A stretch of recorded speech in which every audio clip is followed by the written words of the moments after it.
College, number 34, John Kopicki. His third season in Xenia, the Scouts are managed by Bubba Gates. He is assisted by Corey Coops, Ross Yoder, and Dave Knox. Ladies and gentlemen, please stand for the prayer.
From Grady's Field in Xenia, Ohio, it is game number 31 as your Xenia Scouts take on the Galion Graders in what will be the final game of the 2017 Great Lakes Collegiate Baseball League season. Andrew Alix here, alongside my broadcast partner, Gabe Genovesi. You will hear from him in just a moment. Well, the Scouts, the end of the season, let's just say it has not been ideal.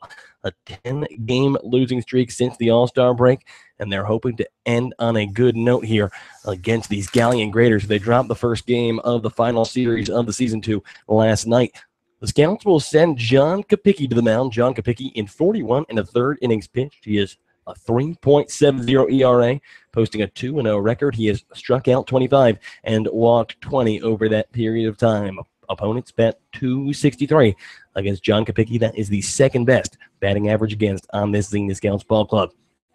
So defensively for the Scouts, we'll give you around the diamond before we get things started here. It's going to be Kyle Casserly at first, Ryan Park at second, Aaron Tackus at short, and Donald Ring at third, Jordan Lambert in left, Francisco Andina in center, Dylan Lottenville in right, Chris Ackerman behind the dish, and Ben Beachy will be the Scouts' designated hitter tonight. So you might wonder, well, if you're just tuning in, have missed the last couple of games, Ryan Park at second, Donald Ring at third.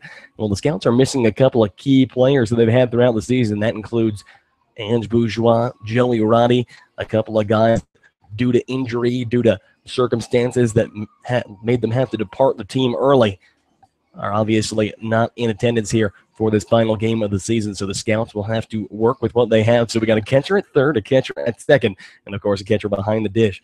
So John Kopicki, then, will tell you who he's going to face off against for these Galion Graders.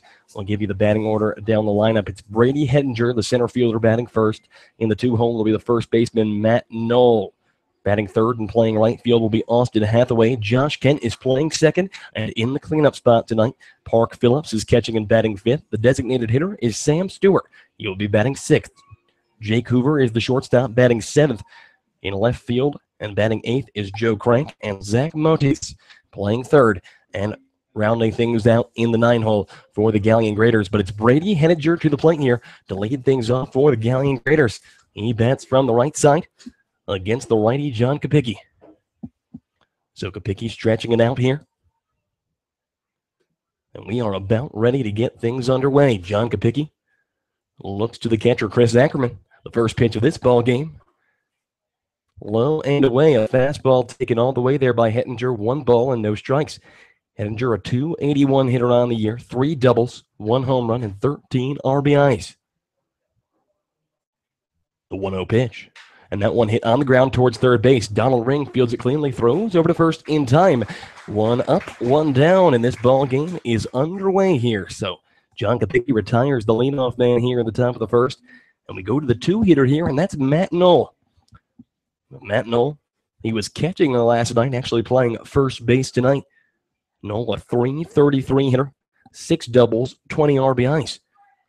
That .333 average is the best on this Galion Graders ball club. He steps in, batting from the right side against the righty. First pitch from John Kopicki. Fastball taken on the inside part of the plate, called strike one. Matt Knoll in yesterday's contest, a 1-for-4 day.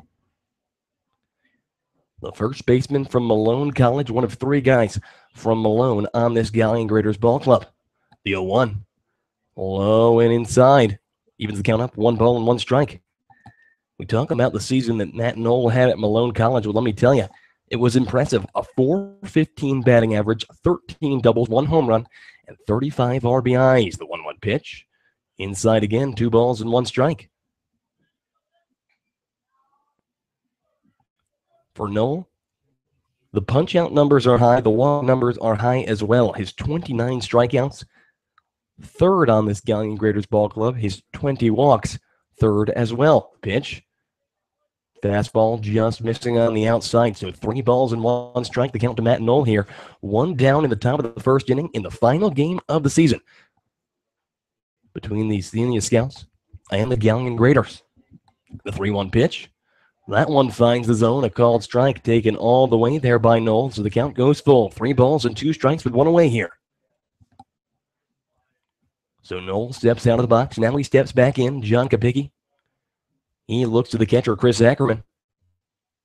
Now he sets and delivers. The 3-2 pitch, fouled on the ground.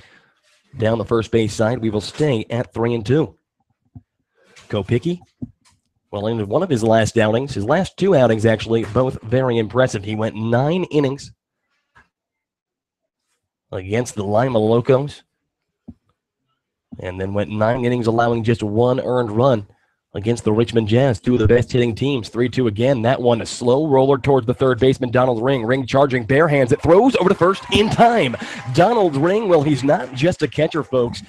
Charges in from that third base side, bare hands the ball, rockets it over to Kyle Casserly at first in time for out number 2. So Donald Ring showing that he is a jack of all trades over there at the hot corner, and 2 up, 2 down on a couple of ground outs to the third base side here in the top of the first. So with 2 away, now Austin Hathaway is going to step in. Austin Hathaway, the right fielder from the University of Charleston. He bats from the left side. First pitch to him, fastball, swung on in the air, foul territory, out of play, left field side. Nothing in 1 to count. Hathaway, a .317 batter on the year with 9 doubles, 2 triples, 4 home runs, and 30 RBIs. The triples, home runs, and RBI totals all tops on this Galion Graders ball club. The 0-1 pitch. Fouled out of play, left field side again, and John Kopicki quickly ahead in this count, 0-2. It's 2 outs and nobody on here in the top of the first inning. The Scouts and the Galion Graders still scoreless here in Grady's Field in the season finale of this 2017 Great Lakes Collegiate Baseball League season. The 0-2 pitch from Kopicki. Curveball just missing upstairs and away. 1 ball and 2 strikes goes the count. Hathaway, like we said, 33 strikeouts. That is tops on this Galion Graders ball club. He is behind in the count 1-2 here against John Kopicki. So Kopicki looks to the catcher, Chris Ackerman. He sets and delivers the 1-2 pitch. Check swing. Did he go? They will say that he did. John Kopicki strikes that Austin Hathaway. The first strikeout of the day, the 3rd out of the top of the first inning. And John Kopicki gets out of his first frame of baseball in order. A 1-2-3 inning for Kopicki. No runs on no hits and nobody left aboard for the Galion Graders. We have played the top of the first inning here. The Scouts and the Galion Graders still scoreless here at Grady's Field. The Scouts will bat for the first time when we come back. Don't go anywhere, folks. We'll be right back. You are listening to Xenia Scouts Baseball on the Xenia Scouts Radio Network.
We go to the bottom of the first inning here. The Scouts and the Galion Graders scoreless here in the last ball game of the season. Jarrett Smetana is the man on the hill for the Galion Graders. Smetana, the righty from Kent State University. Jordan Lambert leads off against him and quickly gave, what do we have on Jarrett Smetana?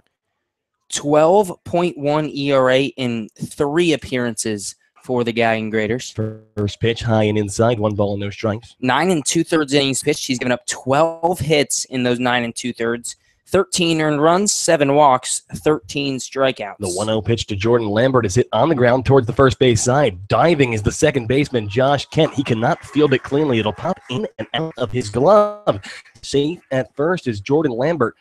And the Scouts looks like they're going to give him a hit. They're going to give Jordan Lambert a hit on that one. So Jordan Lambert leads things off with a single, and for the final time in the 2017 season, Dave Naw, our general manager, is in the dugout saying no hits the Scouts. So with Lambert over at first and nobody out here in the bottom of the first inning, Aaron Takis to the plate. Takis bats from the left side here against the righty. First pitch fastball taken upstairs there by Takis. 1 ball and no strikes. Aaron Takis, well, he is the leading hitter on the Xenia Scouts ball club. His .290 average tops on the Scouts, 2 doubles, a triple, and 12 RBIs for the shortstop from Corinne University. The pitch, and Takis takes fastball outside part of the plate. A called strike 1, 2 balls and 1 strike here to Aaron Takis. Takis has hit in 10 of his last 12 ball games and has certainly been the hottest hitter in the second half of the season for the Scouts. The pitch to him, curveball taken on the outside part of the plate. A called strike 2. The fans in the crowd not happy here at Grady's Field, as it looked like that one might have just missed on the outside.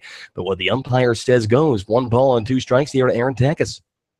Jordan Lambert leads over from first. A scoreless ball game with 1 on and nobody out here in the home half of the first. The pitch, and Takis hits that one right up the middle. It goes off the second baseman. The second baseman, or the shortstop there, will field it, step on second, and then throw over to first. A 6 unassisted to 3 double play.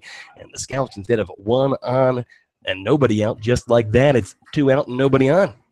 Yeah, unlucky there from Takis, who that ground ball just not hit hard enough up the middle to get through for a base hit. And almost because it kind of ricocheted off of the glove of the pitcher, that might have slowed the ball down a little bit and given the shortstop there, Jake Hoover, just enough time to get ready for the double play. First pitch to Kyle Casterly, swung on and fouled straight back into the screen. Nothing and 1 to count.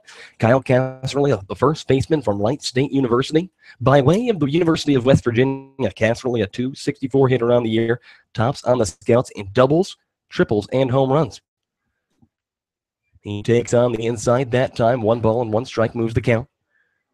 Casterly here, he bats from the left side against the righty Jarrett Smetana. 2 away here in the bottom of the first. A scoreless ball game between the Scouts and the Graders. The 1-1 pitch, waving and missing there is Casterly. Fastball way on the outside. Cass goes fishing a little bit, and he's quickly behind in this count, 1-2. Cass, in yesterday's ball game, he took a 1-for-3 day at the plate.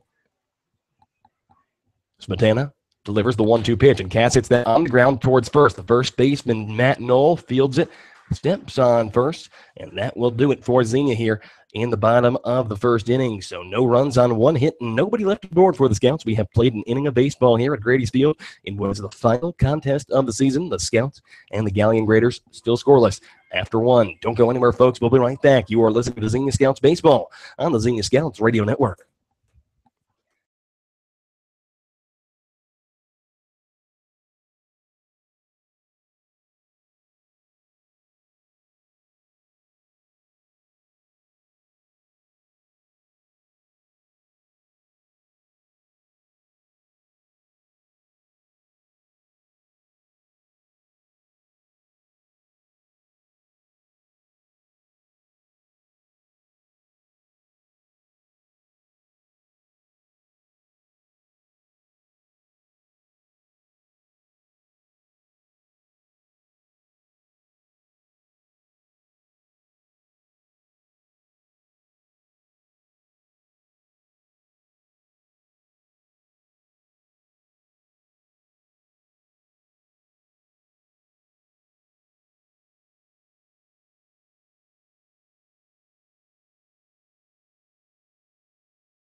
We go into the top of the second inning here. Andrew Alix alongside Gabe Genovesi, a scoreless ball game after one inning, and it's John Kopicki out to the mound for his second inning of work. Kopicki put the Galion Raiders down 1-2-3 in the top of the first inning. First pitch to the leadoff man, Josh Kent, is hit on the ground. First base side, Kyle Casserly fields it cleanly. It took one pitch to force a ground out, and Kyle Casserly steps on the bag, out number one. And John Kopicki now has 4 outs in a row to start this game. Yeah, and anytime you can get a quick one like that to begin the inning, you'll take that 100% of the time. So now with the leadoff man away, it's Park Phillips to the plate. Phillips bats from the right side here against the righty John Kopicki. Phillips, the catcher from Brown University, awaits the first pitch here from John Kopicki. That one a fastball on the inside part of the plate. A called strike one. Nothing in one the count here to Park Phillips. Park Phillips, a .250 hitter on the year, 8 doubles, 1 home run, and 13 RBIs for the Brown Bear. The 0-1 pitch, way on the inside, taken all the way by Park Phillips. Evens the count up 1 ball and 1 strike here. Phillips in yesterday's contest took a 1-for-4 day at the plate. The 1-1 pitch to him. Fastball taken on the outside part of the plate by Phillips. A called strike 2. So Kopicki ahead in the count. 1 ball and 2 strikes here. Francisco Andina playing slightly shaded towards left field out there in center.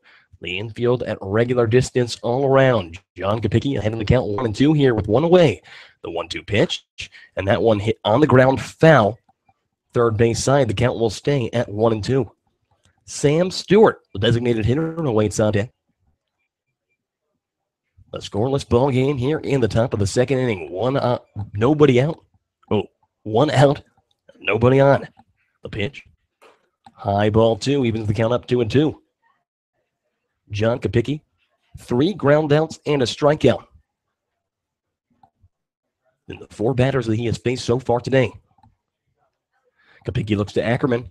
He delivers the 2-2 pitch, and that one's hit in the air towards second base. The second baseman, Ryan Park, catches it on a line. Out number 2. So the first line out or fly out of any kind so far today for John Kopicki, and the first 2 batters here in the top of the second inning have been retired.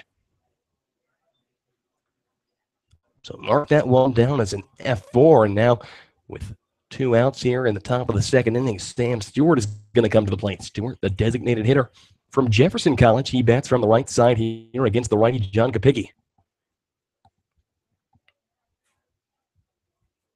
Kopicki looks to the catcher, Ackerman. The first pitch to Stewart. Fastball taken low and away. 1 ball and no strikes. Sam Stewart, normally a pitcher.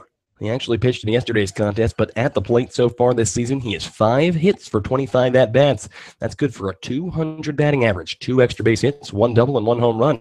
Curveball that time from Kopicki, missing just high. 2 balls and no strikes goes the count. But for Stewart, 7 strikeouts in his 25 at-bats so far this year. 2 balls and no strike to count now. Kopicki delivers the 2-0 pitch. Swung on and missed. Fastball high, moves the count 2-1.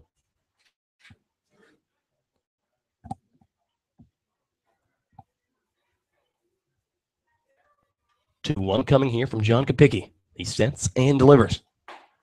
Fastball taken on the inside there by Stewart, evens up the count 2-2. So John Kopicki 1 strike away from his second 1-2-3 inning in as many.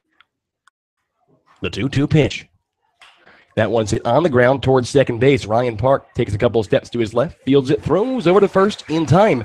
Out number 3, a second straight 1-2-3 inning for the Xenia Scouts starting pitcher, John Kopicki. No runs on no hits, and nobody left aboard for the Galion Graders. We have reached the middle of the second inning. The Scouts and the Graders still scoreless here at Grady Field. Don't go anywhere, folks. We'll be right back. You are listening to Xenia Scouts Baseball on the Xenia Scouts Radio Network.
We go into the home half of the second inning. The Scouts and the Galion Graders still scoreless. The Scouts got one hit off of Jarrett Smetana in the top of the first, but could do nothing with it. So Donald Ring steps in to lead things off here against Smetana in the home half of the second. First pitch curveball taken there by Ring. Nothing and won the count. Donald Ring, well, he has been one of the hot hitters of late for these Xenia Scouts. 5 for his last 10 at the plate. He awaits the 0-1 pitch. That one fastball taken by Ring on the outside. Evens up the count 1-1. Donald, a .245 hitter on the year, 8 doubles, 1 home run, and 12 batted in for the catcher from Hillsdale College, playing third base today, though. The 1-1 pitch, Ring watches low and inside. The count moves 2 balls and 1 strike. Ring at the plate yesterday, a 1-for-2 day. Picked up a couple of RBIs as well. The 2-1 pitch. And Ring lines that one in the air, right field, base hit. Donald Ring rounding first, and he will head for second. The throw from the right fielder over to second base will not nearly get there in time. Donald Ring gets his first hit of the day, his 9th double of the year. And the Scouts with a runner in scoring position and nobody out here in the home half of the second inning. Yeah, Ring has showed his power as of late, and now here in the bottom of the second, you get your leadoff batter on. And the Scouts, who have had trouble scoring this whole year, have a chance to take an early lead. So with Donald standing over at second, his Hillsdale Charger teammate Dylan Lottenville will be the first one tasked to try to bring him home. Lottenville, first pitch to him. Fastball on the outside, nothing and 1 the count. Lottenville, the right fielder, also from Hillsdale College, like we said. He's also been hot at the point, 4 for his last 8 in the batter's box. He took a 2-for-4 day yesterday with a couple of doubles and an RBI. The pitch. Curveball taken upstairs there by Lottenville. 1 ball and 1 strike, the count here. It's Donald Ring at second and nobody out here in the home half of the second inning. The Scouts and the Galion Graders still locked up at 0 in the final game of this Great Lakes Summer Collegiate Baseball League season. Lottenville bats from the right side here against the righty Smetana. The pitch. And Lottie fouls that one straight back into the netting behind home plate. 1 ball and 2 strikes now the count. Lottenville hot of late, but hasn't been the hottest season for him so far. A .153 batting average on the year, 5 doubles, 1 triple, and 7 RBIs. Most of those hits, though, coming really in just this past week. But Lottie steps back in, the 1-2 pitch. He takes upstairs and inside. A little chin music there from Jarrett Santana, even to the count 2-2. So Lottie steps out of the box, stretching it out. Now he steps back in. The pitcher Smetana looks to the catcher, Park Phillips. Taking a long time here. And Lottenville calls time there at the last second. Lottenville guy who you mentioned, the 13 hits, 6 of them in this week. So he only had 7 hits in the first 6 weeks of the season. So Lottenville steps back into the box now. The 2-2 pitch to him. Lottenville hits that one high in the air and deep to left field. The left fielder going back at the track, and he will catch that one with his glove over the wall. Dylan Lottenville robbed of a home run for now the 3rd time this season, and he's probably somewhere between extreme disappointment and almost just laughing at this point.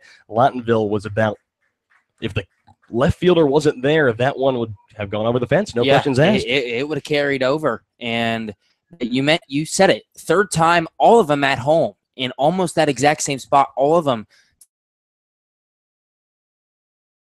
and almost over the fence. Once caught about a foot in front of the track. Excuse me, a foot in front of the fence. First pitch to Ryan Park, upstairs and inside. 1 ball and no strikes. Ryan Park, the second baseman this afternoon from Point Loma Nazarene, a catcher by trade. He bats with Donald Ring over at second and 1 away here in the home half of the second. Pitch to him. Park watches upstairs, 2 balls and no strikes. So Ryan Park ahead in the count now, 2-0. And that is not an unfamiliar situation for the man in the batter's box. Ryan Park, 28 walks drawn on the year. That is tops on this Xenia Scouts team amongst the leaders here in the Great Lakes Collegiate Baseball League. So 2 balls and no strikes the count to him. Smetana, he will step off and catch his breath here. The Scouts wearing their camo uniforms here. The Galion Graders in their gray away uniforms with black hats. The 2-0 pitch. High ball 3, so 3 pitches to Ryan Park, all of them upstairs. And he is 1 ball away from drawing his 29th walk of the season. Park, a .262 hitter with 9 RBIs. He bats from the left side here. Against the righty, Jarrett Smetana. Ring leads over from second. The 3-0 pitch from Smetana. Low and inside, ball 4. Ryan Park draws walk number 29 of the year. And the Scouts with runners at first and second here, and just one away here in the home half of the second. Yeah, it's honestly incredible how much this kid gets walked, and some of it is great plate discipline. Over half of the walks probably great plate discipline, excuse me. But I'm going to say 10, 12 times Ryan Park just watches a few balls and gets walked in 4 or 5 pitches. So Chris Ackerman steps to the plate here. Ackerman bats from the right side here. Runners at first and second. First pitch to him. Fastball taken on the inside. A called strike 1. Nothing in 1 the count here to Chris Ackerman. Chris Ackerman, well, boy, has he struggled of late. Over his last 7 games, Ackerman batting a dismal 1-0-52. Over these past 7 games, the pitch. Ack watches low and away on the outside, evens up the count 1 ball and 1 strike. Ackerman, a 168 hitter on the year, 4 doubles, 2 home runs, and 12 RBIs. And at one point, he was hitting .308 this season, but since then, the strikeout has absolutely plagued him. 43 on the year. The pitch to him, and he lines that one in the air, left field. That one will go just foul, about 2 feet to the left of that left field line. And Chris Ackerman was very close to having a double that would have scored maybe 1, maybe 2 runs on that one, but instead just a long strike there. Ackerman now behind in the count 1-2, and if you're the pitcher, Jarrett Smetana, all you can do in this situation is exhale. So 1 ball and 2 strikes, the count to Ackerman. It's Donald Ring at second, Ryan Park over at first here in the bottom of the second inning. 1 away. A scoreless ball game between the Scouts and the Graders. The 1-2 pitch. Curveball just upstairs, taken there by Ackerman, even to the count 2-2. Yeah, I thought that one might have caught the corner, but Ackerman's still alive. And if that ball lands fair, I think it does score 2 just because of that left field line and how that ball would have rolled all the way into the corner. The 2-2 to Ackerman. And he hits that one in the air, foul territory, first base side. That one will hook out of play. The count will remain at 2-2. The Scouts have managed 2 hits so far off of Jarrett Smetana here with just 1 out in the home half of the second. It was a single from Jordan Lambert in the first inning. They could do nothing with him. Donald Ring then doubled to lead off this inning, and Ryan Park drew a 1-out walk. So runners at first and second here. With 1 away, the 2-2 pitch to Ackerman, and Ack hits that one a blooper in the air, not very deep. The second baseman there, Josh Kent, will make the grab right on the border of the dirt and the grass. So out number 2, mark that one down as an F4 in your books, folks. And now it'll be up to Ben Beachy to try to bring this leadoff double home. So Ben Beachy, the designated hitter tonight, of course, from Otterbein College. He was the Scouts' top hitter for a long time before suffering a knee injury. He's only played 7 games in this month of July. Only 2 here in this final stretch since the All-Star break, and he hasn't been doing particularly well since then. First pitch to him, Beachy waves and misses, nothing on the count. Beachy 0 for 7. He does have an RBI, however. That came on a sacrifice fly in last night's contest. Prior to that, though, Beachy was batting .302 on the season. The average now down to .280. He watches on the outside. Fastball, 1 ball and 1 strike now the count. It's Ring at second, Ryan Park at first here in the bottom of the second inning. A scoreless game between the Scouts and the Graders. Ben Beachy bats from the right side. Against the righty, Jarrett Smetana. Smetana looks to the catcher, Park Phillips. And delivers. The 1-1 pitch. Waved at and missed does Beachy. The count moves 1-2. Beachy in yesterday's contest, 0 for 3 with an RBI. However, his 20 RBIs on the season, the most on this Xenia Scouts ball club. 1 ball and 2 strikes the count to him. Smetana delivers. Way upstairs and way outside, taken all the way by Beachy there, evens up the count 2-2. Beachy going into what will be his junior year with the Otterbein Cardinals, and the man on the mound for the Scouts this evening, John Kopicki. Transferring to Otterbein, he will join Beachy in the Division III program based out of Westerville, Ohio. 2-2 pitch, swing and a miss. That will do it for the Scouts here in the home half of the second. The first strikeout of the evening for Jarrett Smetana is a big one. So the Scouts with no runs on 1 hit and 2 men stranded We have played 2 innings of baseball here in the final game of the season at Grady's Field. And the Scouts and the Galion Graders still scoreless. Don't go anywhere, folks. We'll be right back. You are listening to Xenia Scouts Baseball on the Xenia Scouts Radio Network.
We go into the top of the 3rd inning of baseball here at Grady's Field. The Scouts and the Galion Graders still scoreless.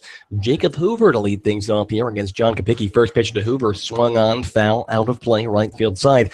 0-1 the count.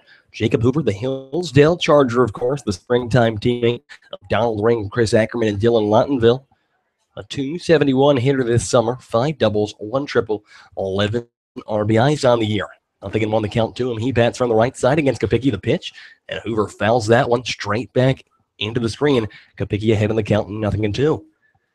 Jacob Hoover in yesterday's contest, he took a 2-for-4 day, a couple of hits and a couple of strikeouts as well.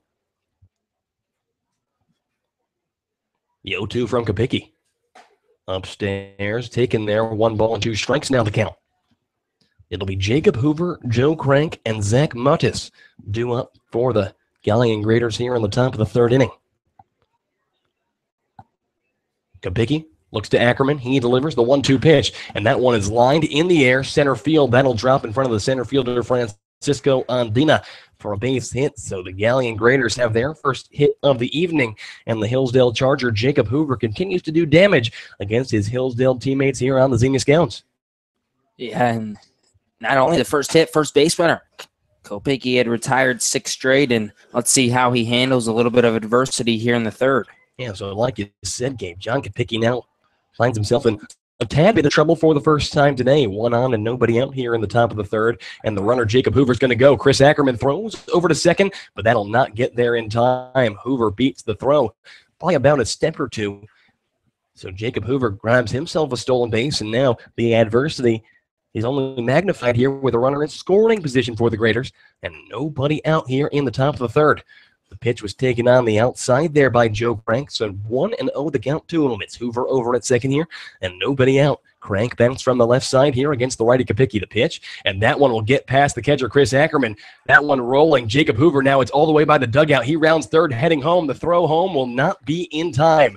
The ball ricochets off the leg of Chris Ackerman, and quite frankly, they didn't know where it was. And by the time they could figure it out, Jacob Hoover already rounding 3rd and heading home, and he beats the throw there by John Kopicki back to Ackerman by about a step. So talk about the adversity and how we would deal with it. Well, the answer, Gabe, not very well. It only took 2 pitches, and not even the batter making contact with the ball was needed. A stolen base and the 2 bases on a passed ball there makes it a 1-0 game in favor of these Galion Graders. Just an unlucky bounce off the gear of Ackerman there. That ball popped 10 feet in the air and went all the way to the dugout. So the 2-0 pitch taken on the inside part of the plate for a called strike 1. The batter is Joe Crank. Joe Crank, a .257 hitter on the year with 14 RBIs, 30 strikeouts. Second on this Galion Graders team. He has drawn 25 walks as well. The 2-1 pitch, swing and a miss. That one goes under the legs of Ackerman. Doesn't matter this time with nobody on base. The count even now, 2 balls and 2 strikes. Nobody out here in the top of the 3rd. Now a 1-0 game. The Galion Graders lead the Xenia Scouts. 2 balls and 2 strikes, the count to Joe Crank. Crank bats from the left side here against the righty John Kopicki. The pitch, Swing and a miss. Drop, third strike. Ackerman has to dash back. He'll throw over to first. The throw will be off the line. So the ball goes under the legs of Chris Ackerman. 3 balls have now gotten past him in this game. And even though John Kopicki will get his second strikeout of the evening, a runner safe at first. And another base runner here with still nobody out in this top of the third inning. It's a shame. Kopicki with a nice pitch. It hits the turf and just goes right underneath the glove of Ackerman, who couldn't get in front of that one. And quite frankly, he should have. So now the batter is Zach Motis, a runner at first here and nobody out. Time is called before the first pitch can even be thrown. And give me some time to introduce Motis at least. Zach Motis, a .257 hitter on the year, 5 doubles and 16 RBIs for the third baseman from Malone College. He bats from the left side here against the righty. First pitch to him, fastball taken on the outside part of the plate, a called strike one. Motis, in yesterday's contest, one of the guys with a multi-hit day. Motis took a 2-for-4 day, drove in a couple of runs as well. 0-1 the count to him. Joe Crank leads over from first base here. Still nobody out. Pickoff attempt back over to first. That one, a lazy pickoff attempt at best. Bounced right in front of Kyle Casserly. Obviously, Joe Crank safe back at first. The 0-1 pitch. Swung on and missed. 0-2. Motis on the year. 12 strikeouts. Nowhere near the leaderboard here for the Xenia Scouts opponent in the Galion Graders. Pickoff attempt back over to first again, not in time.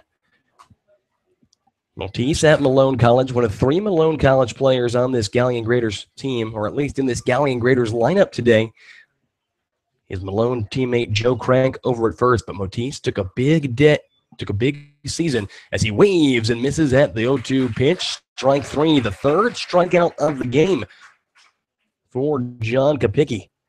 And that will be out number 1, even though it's the second strikeout of the inning here for John Kopicki.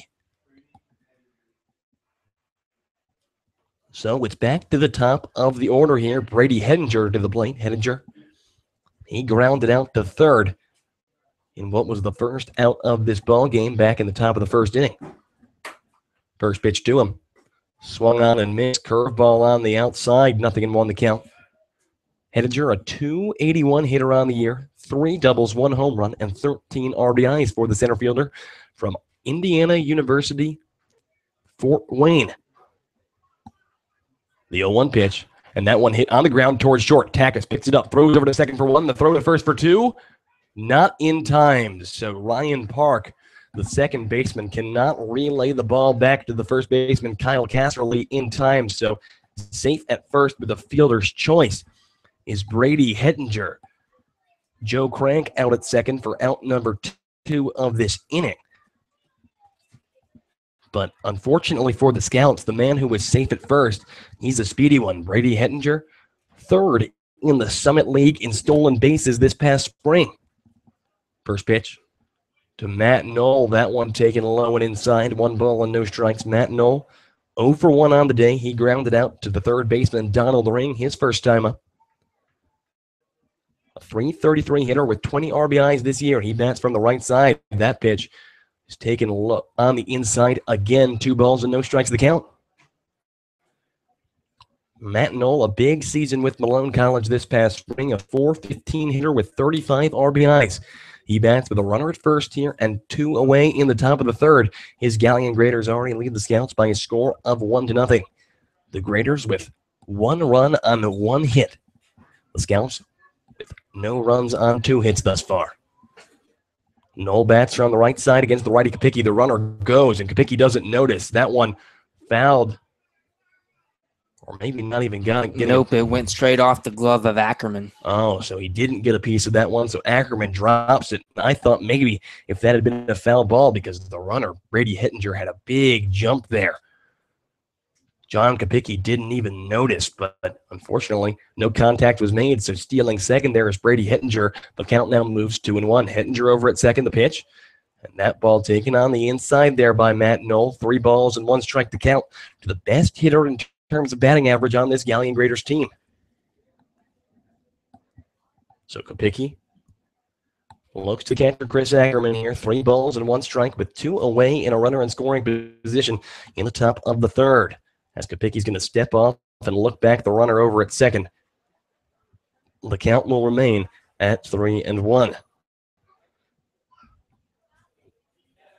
The 3-1 pitch. Fouled out of play, first base side. The count goes full, 3 balls and 2 strikes.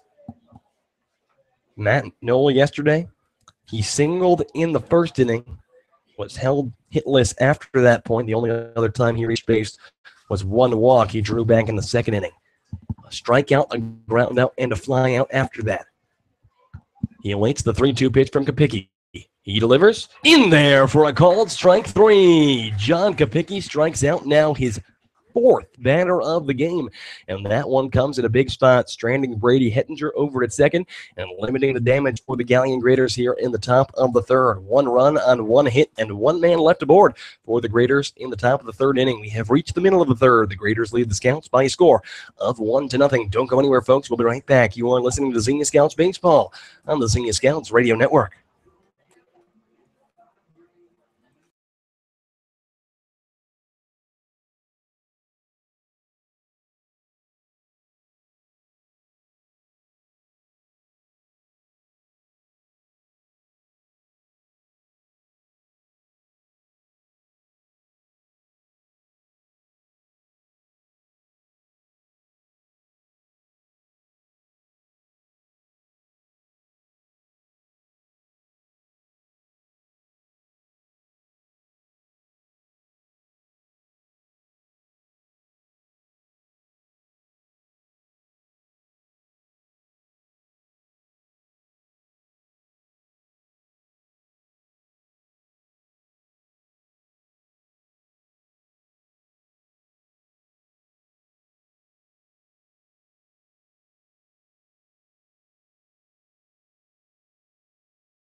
We go into the bottom of the third inning here at Grady's Field in Xenia, the season finale between the Xenia Scouts here and the Galion Graders.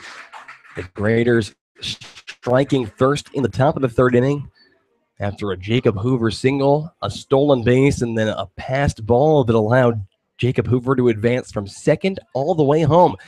Gave the Graders a 1-0 lead. Francisco Andina lead things off. First pitch to Andina. Fastball taken on the inside part of the plate. A called strike 1. Francisco Andina, 194 hitter on the year, 6 doubles, 1 home run, and 8 RBIs.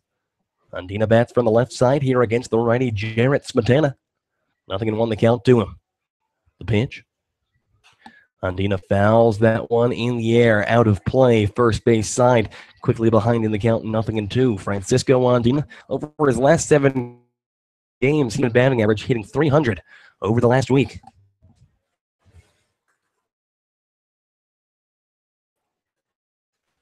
Count to him on the box. Smetana looks to. He shakes him off. He shakes him off a couple of times, and Andina not liking the amount of time that Smetana was taking there. He calls time, steps out of the box, fixes the batting gloves here. And now he will step back in. The 0-2 pitch. In the dirt on the outside, 1 ball and 2 strikes moves the count. Defensively for the Galion Grader, it's Matt Knoll at first, Josh Kent at second, Jake Hoover at third, Zach Modis over at third, Joe Crank in left, Brady Hettinger in right, Austin Hathaway in center, and Park Phillips will be behind the plate. So 1 ball and 2 strikes, the count to him. Francisco Andina awaits, Smetana delivers, and that ball taken in the dirt evens up the count, 2 balls and 2 strikes. Francisco Andina, pretty much the everyday center fielder for these Xenia Scouts. The native of Puerto Rico plays his college ball at NAIA Spring Arbor University. A college rival of Corey Coob's Mount Vernon Nazarene Cougars. The 2-2 pitch. And Frankie just fouling that one, getting almost the minimal piece that you can. The count will stay at 2-2. It's Francisco Andina, Jordan Lambert, and Aaron Tackus due up at the minimum here for the Xenia Scouts in the home half of the third. They will try to respond to the 1 run that the Graders put up in the top half of the inning.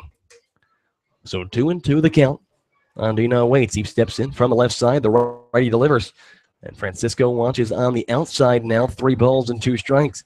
So Francisco Andina, after quickly falling behind in this count, 0-2, works his way all the way back into this count. 3 balls and 2 strikes here, and the Scouts trying to get the leadoff man aboard for what would be the 3rd inning in as many played. The 3-2 pitch. Swung on and missed, strike 3. The second strikeout of the day for Jarrett Smetana. Actually, the second in a row as he struck out Ben Beachy to end things in the bottom of the 2nd inning. But the leadoff man retired here, and it's back to the top of the order for these Xenia Scouts with Jordan Lambert stepping to the plate. That was a good pitch there from Smetana. Nice little changeup that just dropped at the end. Had Andina fooled thinking it was a fastball at the knees. So Jordan Lambert first pitch to him. He watches fastball, low and inside, 1 ball and no strikes. Jordan Lambert, he singled to lead this game off. A 282 hitter on the year. The 1-0 pitch. Lambert watches fastball on the outside part of the plate. A called strike 1 evens things up. 1 ball and 1 strike with 1 away here in the home half of the 3rd. 1-0 is the score in favor of the Graders. The pitch, and Jordan Lambert hits that one high in the air and deep to right, but that one will hook foul and go out of play. So Jordan Lambert absolutely hammers a fastball up and in, but just missing there. And that'll just be a long strike there for the pitcher, Jarrett Smetana. The count moves 1-2. Yeah, that hooked way foul at the end. It's tough to tell whether that ball would have been over the fence or not. It was definitely warning track power, though. So Lambert steps back into the box. He awaits the 1-2 pitch. Smetana, he sends and delivers. And Lambert hits that one on the ground, first base side, but foul. The count will remain at 1-2. So Jordan Lambert, 1 for 5 yesterday. Already has been a pretty consistent hitter for these Scouts. Throughout this 2017 season, he awaits the 1-2 pitch here. And he hits curveball in the air, deep right field. Going back is the right fielder, and he will become a spectator. Jordan Lambert, a solo home run here in the home half of the 3rd inning, evens the game up at 1 run apiece. The 2nd home run of the year for Jordan Lambert, and the Scouts have tied this ball game. Jordan Lambert came up to me before the game and said, "Yeah, I'm going to hit one out today. I'm pretty much feeling it." And for those of you that don't know, Jordan Lambert has almost been pinpoint accurate in predicting what he's going to do on a game-to-game basis this season. Yeah, he's never said home runs, but he always says the number of hits, and he doesn't do it every game. I would say he's about 5 for 9 on his predictions this season, just coming up to us and saying, "Yeah, I'm going to get 2 hits. Yeah, I'm going to get 3 hits." So after the Jordan Lambert home run, it's Aaron Takis to the plate. First pitch to Takis, upstairs and inside. 1 ball and no strikes, the count to him. A tie ball game here, 1-1 the count, or 1-1 the score. Aaron Takis, the shortstop from Corinne, he awaits the 1-0 pitch. Fastball upstairs and inside. Yet again, the count goes 2-0. Takis grounded into a 6 unassisted to 3 double play. His first time up. The 2-0 pitch. And Takis hits that one in the air, center field, not very deep. The center fielder, Brady Hittinger, he calls for it and makes the grab. Out number 2. So mark that one down as an F8 in your books. And with 2 away now and nobody on, it's Kyle Casserly. He's going to step to the plate.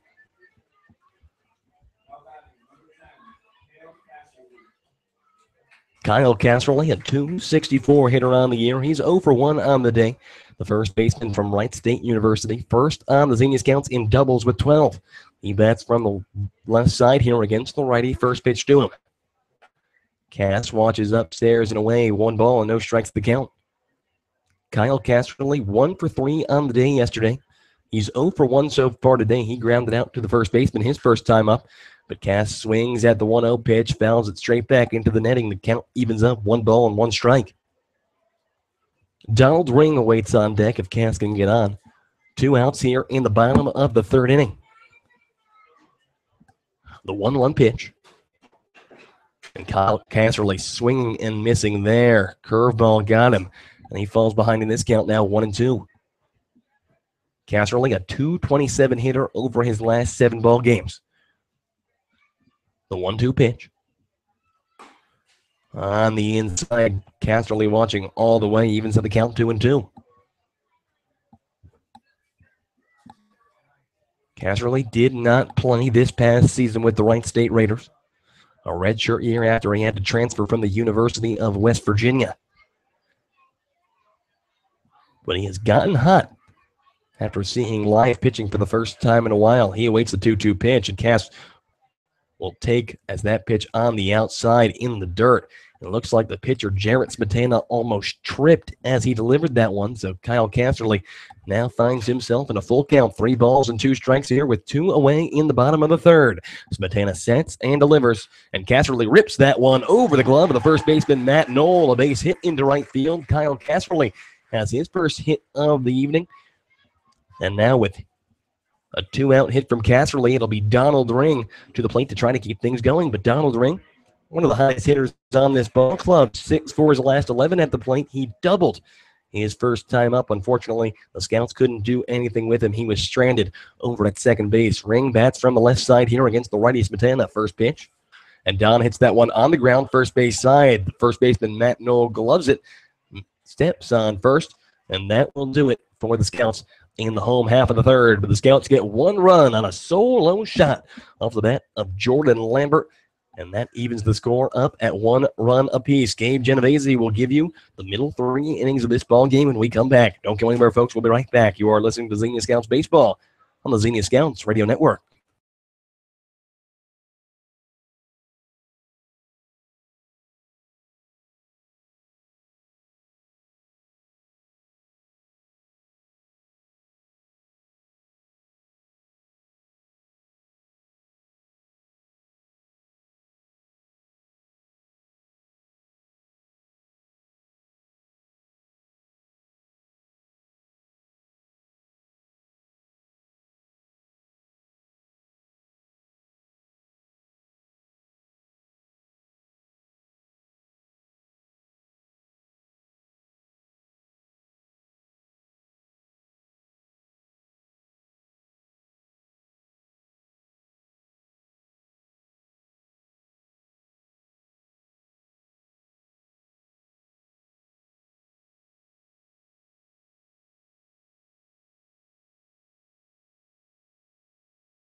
We head to the 4th here at Grady's Field, a 1-1 tie between the Galion Graders and the Xenia Scouts.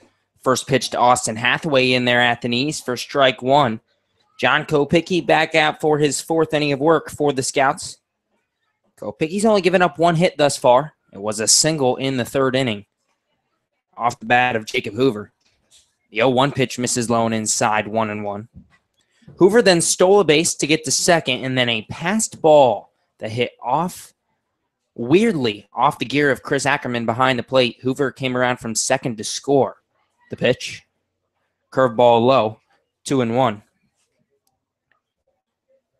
The Graders struck first. That made a 1-0, and then Jordan Lambert evened the score up at 1 with a solo shot to right field in the bottom half of the 3rd. The 2-1, outside corner, strike 2. Hathaway 0 for 1 today with the strikeout in the 1st inning. However, he's one of the most dangerous hitters in this Galion Graders lineup. Leads the team in home runs with 4, RBIs with 30, and on-base percentage with a .442 on-base percentage. The 2-2 pitch, low and in, 3-2 to Hathaway. Hathaway, the junior from the University of Charleston, the native of Fredericktown, Ohio. He bats from the left side, no shift on for the Scouts defense. The 3-2 pitch, high and away, ball 4. Austin Hathaway's on for the first time today with a leadoff walk in the 4th inning. And that'll bring up Josh Kent for the Galion Graders. Kent this afternoon, 0 for 1 with a ground out to Casterly at first, his first time up. He bats from the left side against the righty Kopicki. Kopicki checks first, the pitch. Right down the heart of the plate, strike 1. Ken has reached base in 8 of his last 9 games, including last night against the Xenia Scouts, well, we all know what he did in the first inning. The 0-1 pitch. Blooper into left. Lambert chasing near the line. Diving. He didn't come up with it. It's going to trickle into foul territory. And now Lambert quickly throws in. The runners hold up at first and second. Josh Kent has himself a single, his first hit of the day. And there's 2 on with nobody down for the Galion Graders. So Kent gets his first hit today. His only hit last night, the grand slam in the first inning that made it 5-0 Galion quickly. That was his 4th homer of the year. He's on first, and Park Phillips steps to the plate. It looked like Lambert could have had that one near the left field line. First pitch to Phillips. Curveball drops in there at the knees for strike 1. And that ball hit off the end of Jordan Lambert's glove and trickled into foul territory. Lambert did a good job of picking that ball up and firing it in quickly, so Hathaway had to hold it second. The 0-1 pitch. Low, a good block by Ackerman this time, count even at 1-1. Park Phillips lined out to the second baseman Ryan Park, his first time up.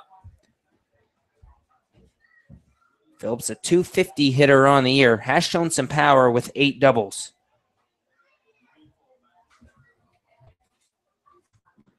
The 1-1 delivery. Off speed, chopped foul down the third base line. Kopicki ahead in the count 1-2. Middle infield in double play depth for the Scouts. The double play becomes a little trickier today with Ryan Park, who is a catcher, playing second base this afternoon. This is his 3rd straight game at second base. The Scouts dealing with injuries and people having to leave. The 1-2 pitch. Curveball, ground ball, left side. Takis picks up to second for 1. Over to first. They got him. A 6-4-3 double play. Austin Hathaway moves to third, but there's 2 down in the 4th. And Ryan Park, well, looked natural out there. A good turn from Takis to Park. And there's 2 down in the 4th. Ange Bourgeois, the normal second baseman for the Scouts, had to leave for the last 3 games of the season because of a conference in California. And with Ben Beachy, the knee injury, he's hurt as well. First pitch now from Kopicki in there for a strike to Sam Stewart, the designated hitter tonight. Stewart bats from the right side. Kopicki sets now the 0-1 delivery. Popped up, foul territory, out of play down the first base line. Count at 0-2. Donald Ring over at third as well for the Scouts. He's normally a catcher. So the Scouts have 2 catchers at infield positions today because Joey Roddy, the third baseman's out with an injury. The 0-2 curveball just misses. And the count's even at 1-2. That pitch just missed inside. Sam Stewart 0 for 1 today with the ground out to the second baseman Park, his first time up. The 1-2 pitch. Curveball misses high above the head of Stewart. Count even at 2-2. Sam Stewart listed as a pitcher on this Galion Graders roster. He has an at-bat in 11 games this season. He is hitless in 7 of them. The 2-2. Swung on and missed. Strike 3. John Kopicki gets his 5th strikeout of the afternoon.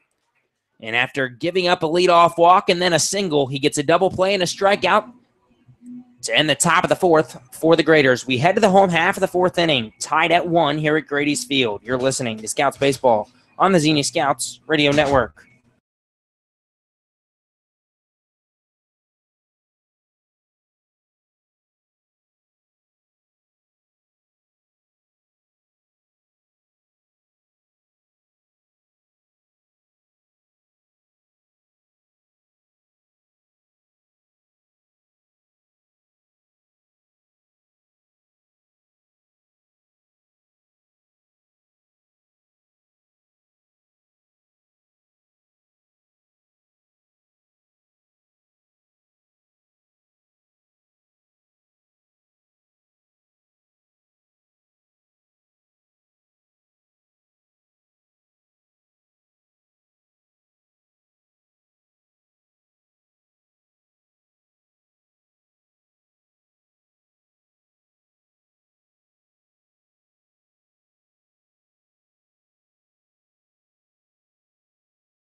A 1-1 tie as we head to the bottom of the fourth here at Grady's Field.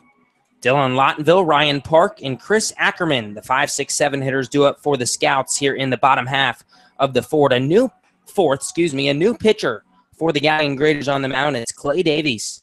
Yeah, Clay Davies, Gabe. He's pitched 22 innings so far this season, posting a 6.95 ERA. He has struck out 21 and walked 6. No record on the year, but 2 saves. Opponents, though, they bat .353 against Clay Davies. So it looks like he is a punch-out kind of guy.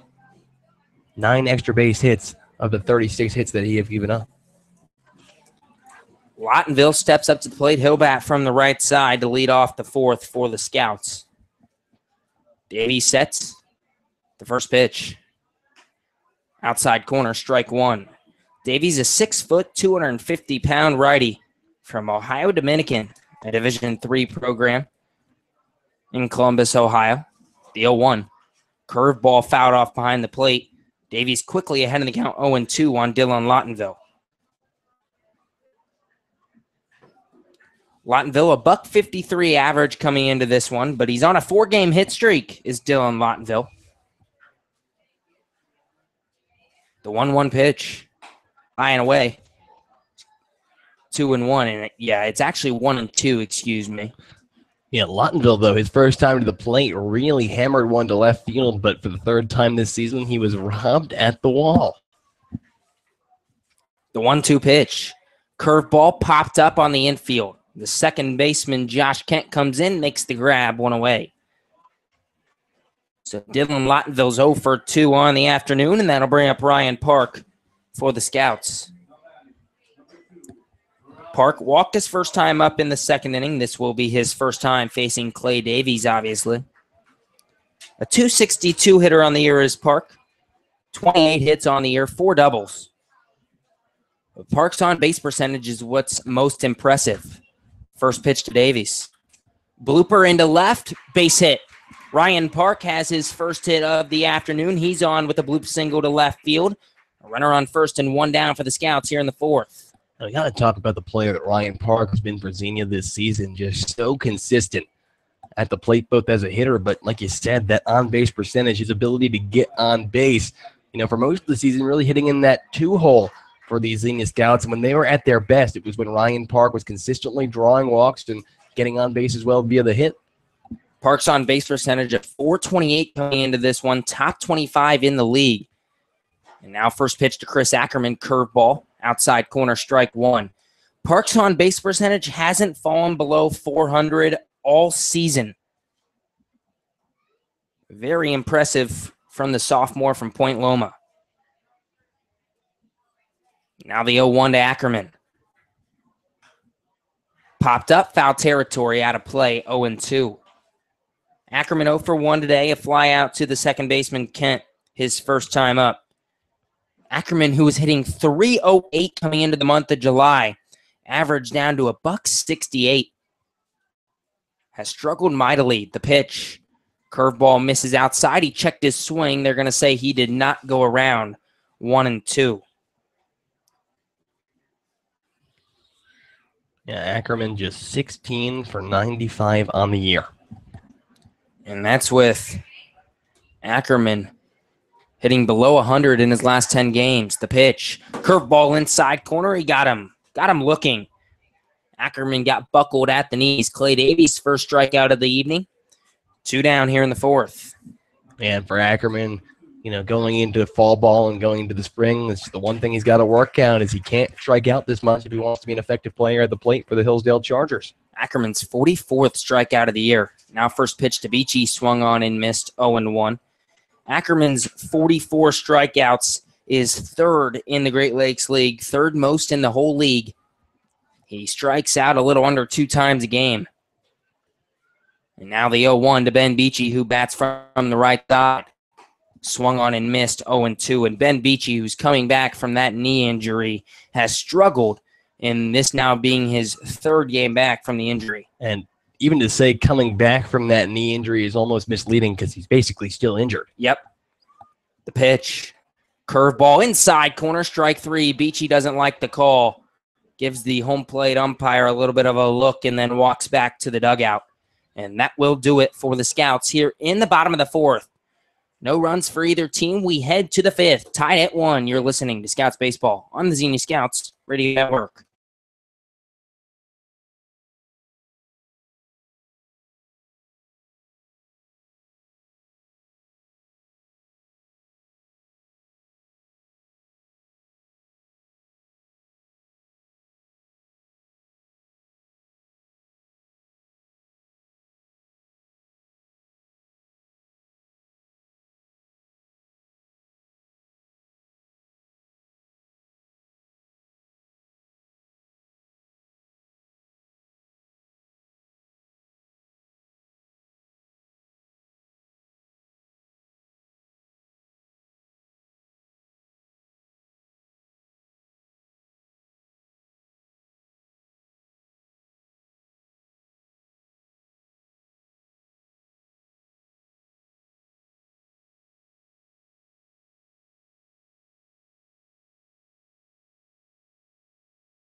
John Kopicki back out for his 5th inning of work here at Grady's Field this afternoon. A 1-1 tie between the Galion Graders and the Xenia Scouts as we head to the 5th. Kopicki will face the 7, 8, 9 hitters, Jacob Hoover, Joe Crank, and Zach Motice. First pitch to Hoover. Low and in, ball 1. Jacob Hoover, 1 for 1 on the day. A single in the 3rd inning. 1 of 2 hits for Galion this afternoon. Hoover ended up stealing second as the 1-0 pitch from Kopicki grounded left side through the hole, base hit into right field. Jacob Hoover is 2 for 2 today. He's on with a leadoff single here in the 4th, and that is Jacob Hoover's 8th multi-hit game of the year. Yeah, and for Hoover, a guy who missed this last season with the Hillsdale Chargers for reasons outside of the game of baseball. Yep. A good summer, or decent summer, better in terms of batting average at least than his 3 other Hillsdale teammates in this league. Kopicki throws to first. Hoover dives back safely. Jacob Hoover has already made noise on the base pass, as I previously mentioned. He's now 7 for 10 in stolen bases this year with the stolen base in the 3rd inning and scored from second on a wild pitch or passed ball. The pitch, Hoover taking off. That one fouled off, and they're going to say that the batter, Joe Crank, didn't get a piece of it. And Ackerman is talking to the home plate umpire like he tipped the ball. It got all the way to the net behind home plate, and Jacob Hoover once again is going to take 2 bases on a passed ball. Well, that's at a certain point inexcusable. I mean, if that ball didn't hit the bat of Joe Crank, Ackerman's got to block it. Indeed. Crank bats from the left side against the righty Kopicki. The 0-1. At the knees, strike 2. So it was a strike because Crank swung, but apparently he did not get a tip on the ball, and it sails into the netting behind Chris Ackerman. A runner on third, nobody down, a 1-1 tie here in the 5th. The 0-2 pitch, high and tight, 1-2. Galion struck first in the 3rd inning, and then the Scouts answered in the bottom of the 3rd with the solo shot from Jordan Lambert to make it 1-1, and the Scouts are going to bring the infield in here with nobody down. Everybody in front of the bases. The pitch, outside, ball 2, count even at 2-2 to Joe Crank. Crank struck out his first time up in the 3rd inning, but actually reached base on a drop 3rd strike, another ball that got past Ackerman. A .257 hitter on the year is Joe Crank. The 2-2 delivery. This time it's fouled off back into the mitt of Ackerman, but he just couldn't hold on, and the count will stay at 2-2. Yeah, that would have been big if Ackerman could have held on to that one, as it would have been considered a strikeout, but the ball pops in and out of the glove, so a second chance at life here for Joe Crank. The pitch. Inside corner, strike 3. Kopicki gets his 6th strikeout of the afternoon. This one looking 1 down here in the 5th. And that is a big one there for John Kopicki. And now with Zach Motis coming to the plate, a guy who has already struck out today, John Kopicki. If he can hold this guy at third and getting out here, that would be big before you go to the top of the order. Zach Motis to the plate. He shows bunt, watches it low, 1-0. Motis, a couple multi-hit games on the year. One of them last night against the Scouts.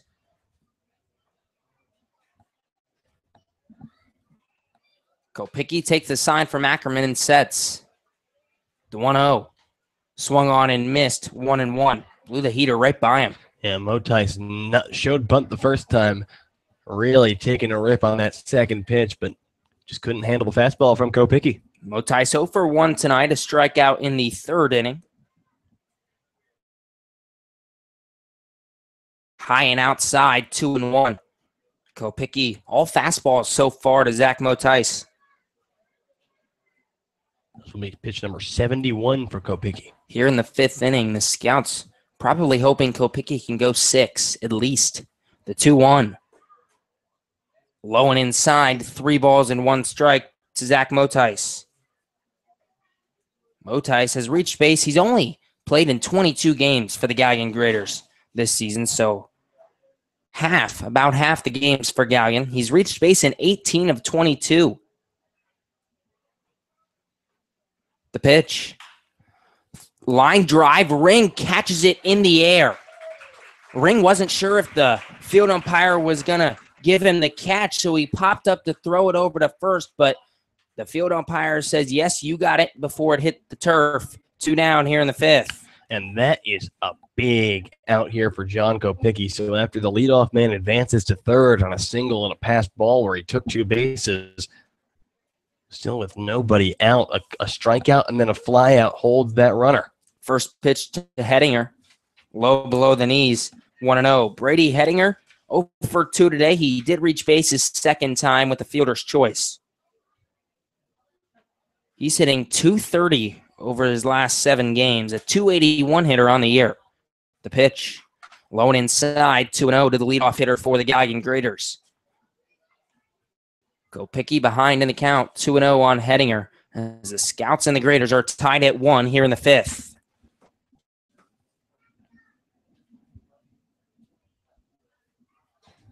The pitch, high, way above the head. Kopicki 3 straight balls, 3-0. And Kopicki just seems to have lost his groove here against Hettinger. Really missing big time on 2 of those 3 pitches.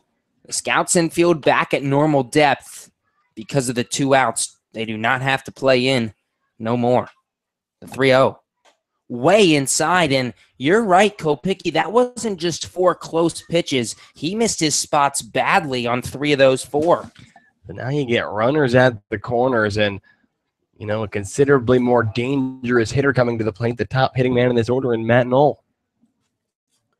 Matthew Knoll 0 for 2 today. A ground out to the third baseman Ring his first time up, a strikeout his last time up in the third inning.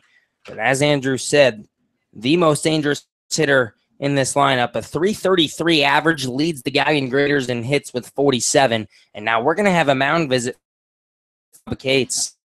So going to come in for the Scouts, and there is literally 0 activity in the bullpen for Xenia. Well, this might be an opportunity to probably get some activity going. 70, well, I'll recheck that pitch count estimate here.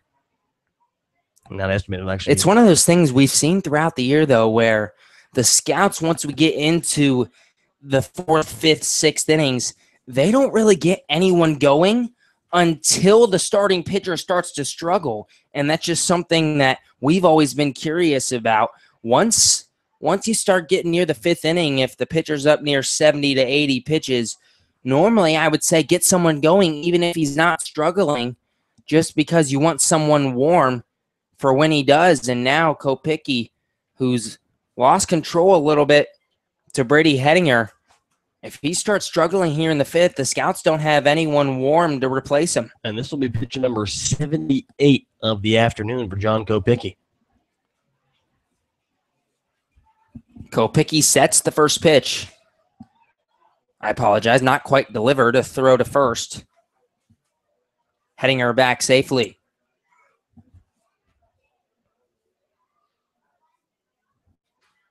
Kopicki takes the sign from Ackerman. The pitch. Runner going. Pitch inside corner. Ackerman fakes the throw down to second. And Brady Hettinger takes a base, and I don't think you can count that as a stolen base. I think that's got to be defensive indifference. Oh, it most certainly will be, in my opinion at least. But now with a couple of runners in scoring position, the situation even more magnified for John Kopicki with 2 outs. The pitch missed inside, so it's 1-0 to Matthew Knoll. Now the 1-0 delivery. Ground ball left side. Takis backhands, throws across the diamond. They got him. Kopicki gets a ground out to end the 5th. Still a 1-1 tie as we head to the home half of the 5th inning. The Scouts will try to take a lead in the bottom half of the 5th. You're listening to Scouts Baseball on the Xenia Scouts Radio Network.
A 1-1 tie between the Galion Graders and the Xenia Scouts as we head to the bottom of the 5th inning here at Grady's Field. The Scouts playing their last home game of the year, the last game of the 2017 season. Leading off here in the 5th will be Francisco Andina. He'll be followed by Jordan Lambert and Aaron Takis, the 9-1-2 hitters for the Scouts. Scouts came into this ballgame at 15-25. The Graders at 18-22. Both teams eliminated from the playoffs. First pitch to Andina. Line drive left side, a diving grab made by the shortstop Jacob Hoover. He robs Francisco Andina of a base hit, and there's 1 down here in the bottom of the 5th. Tremendous there, play defensively there by Jacob Hoover, who, playing against his teammates here, the 3 Hillsdale Chargers, seems to be turning up the energy level a little bit here against the Scouts. Hoover, who goes to Hillsdale, as you mentioned, Donald Ring, Dylan Lottenville, and Chris Ackerman, all Hillsdale teammates of Hoover, who just made the play of the game over at short. First pitch to Jordan Lambert. Curveball outside corner, strike 1. Lambert 2 for 2 today, a single in the first inning, a solo home run in the 3rd, the only run of the game for the Xenia Scouts.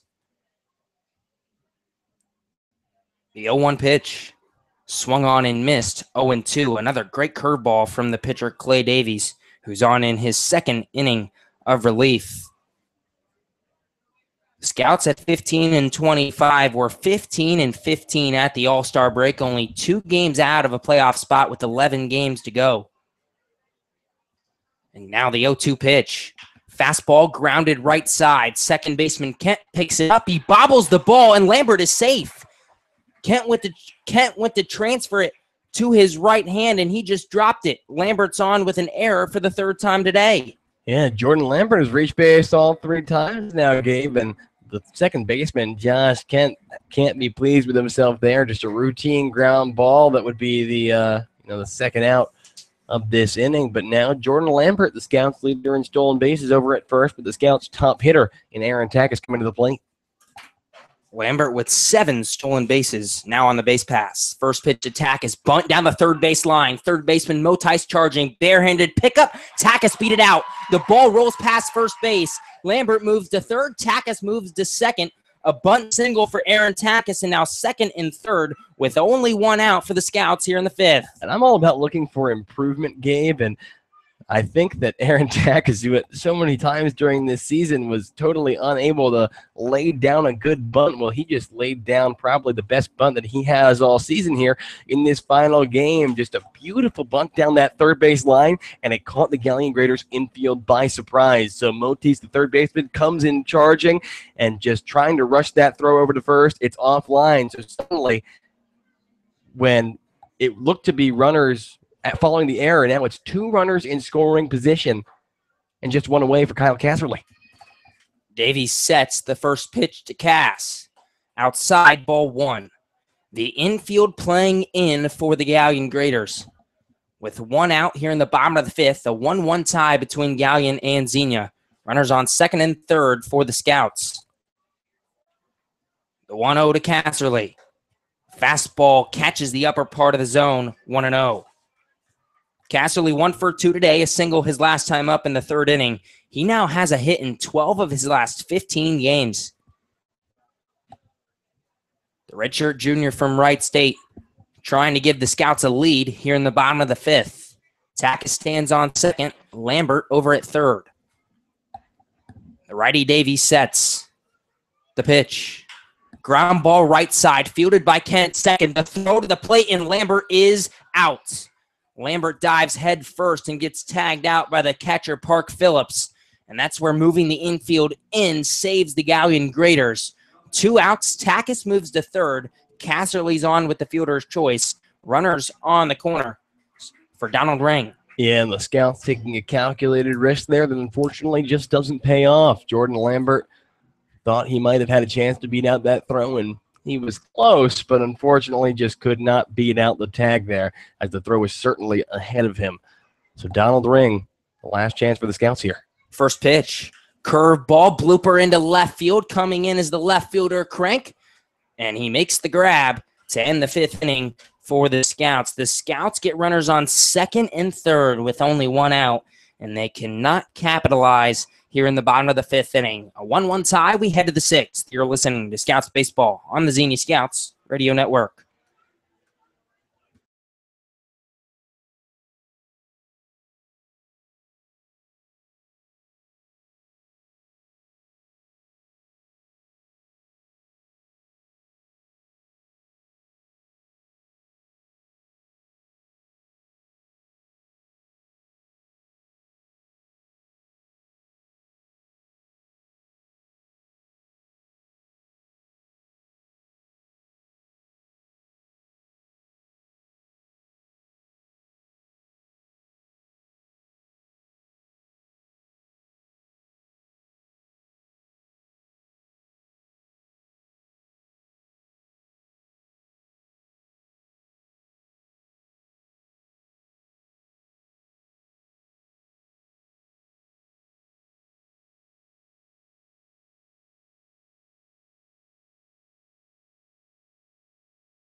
John Kopicki walks out for his 6th inning of work this afternoon at Grady's Field. A 1-1 tie between the Galion Graders and the Xenia Scouts as we head to the top of the 6th.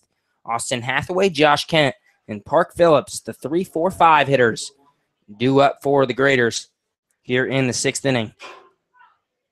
Hathaway 0 for 1 with a walk thus far against John Kopicki. The righty from Otterbein back out for his 6th inning of work. Hathaway bats from the left side. The pitch. Low and outside, ball 1. Austin Hathaway leads this Galion team in home runs with 4, RBIs with 30, walks with 30, on base percentage with .442. He lines that one foul right into the Xenia Scouts dugout.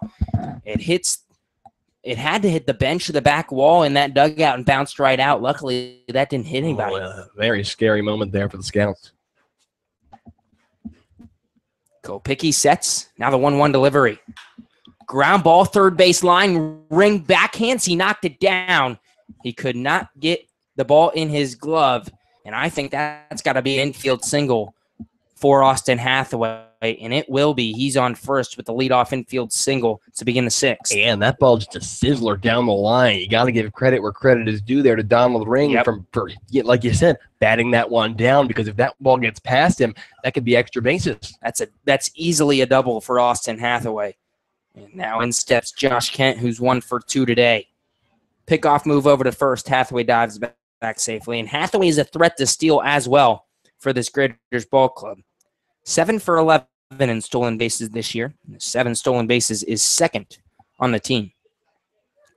Kopicki throws over to first once again. Casserly doesn't even have to apply a tag. Hathaway, not a big lead over there at first base. And he's going to throw over again. 3 straight pickoff moves from Kopicki. Well, for Austin Hathaway, speed on the base paths. He's second on this ball club for the Galion Graders with 7 steals and 11 attempts. First pitch to Kent, low in the turf. Josh Kent bats from the left side. A single back in the 4th inning, grounded out to Casserly back in the 2nd. Infield and double play depth for the Scouts. The pitch. Kent shows bunt, pulls back on a pitch high.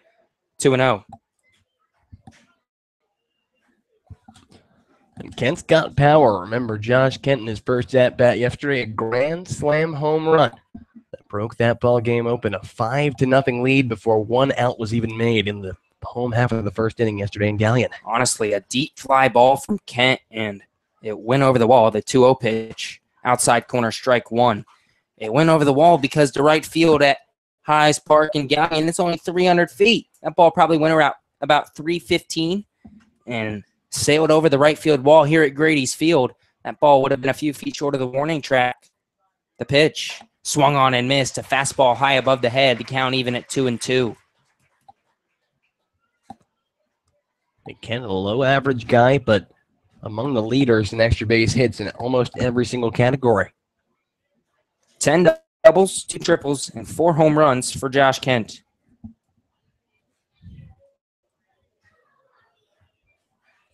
He patiently awaits the 2-2 from Kopicki.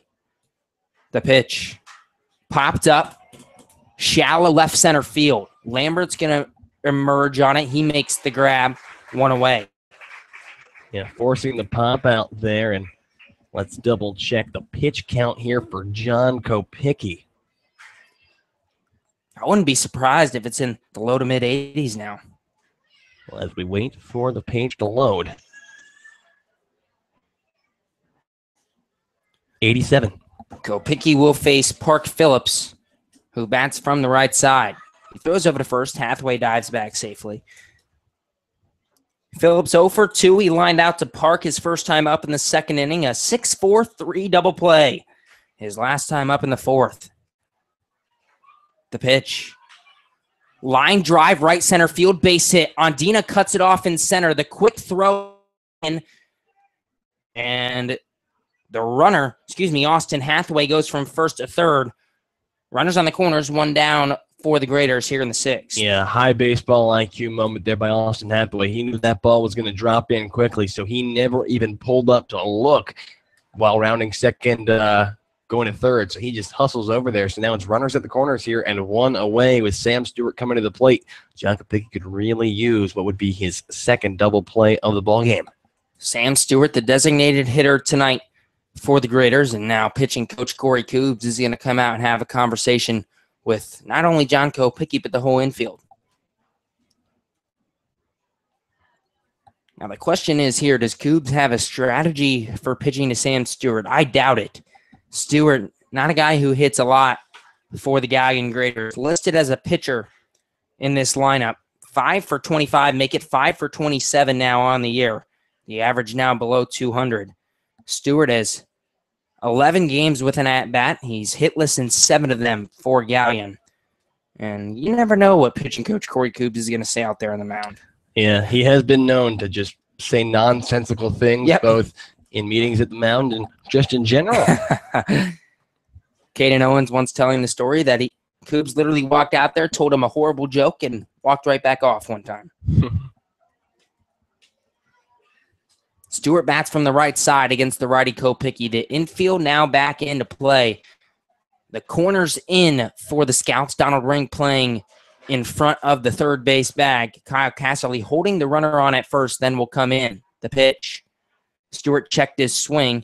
He did not go around on a fastball high at the chin, 1-0. And now we have some activity in the Scouts bullpen. I believe that is Caden Owens out there in the bullpen for Xenia. Caden Owens certainly available here in the final game of the season. The 1-0 pitch from Kopicky. Outside corner. Strike one. Middle infield and double play depth for the Scouts.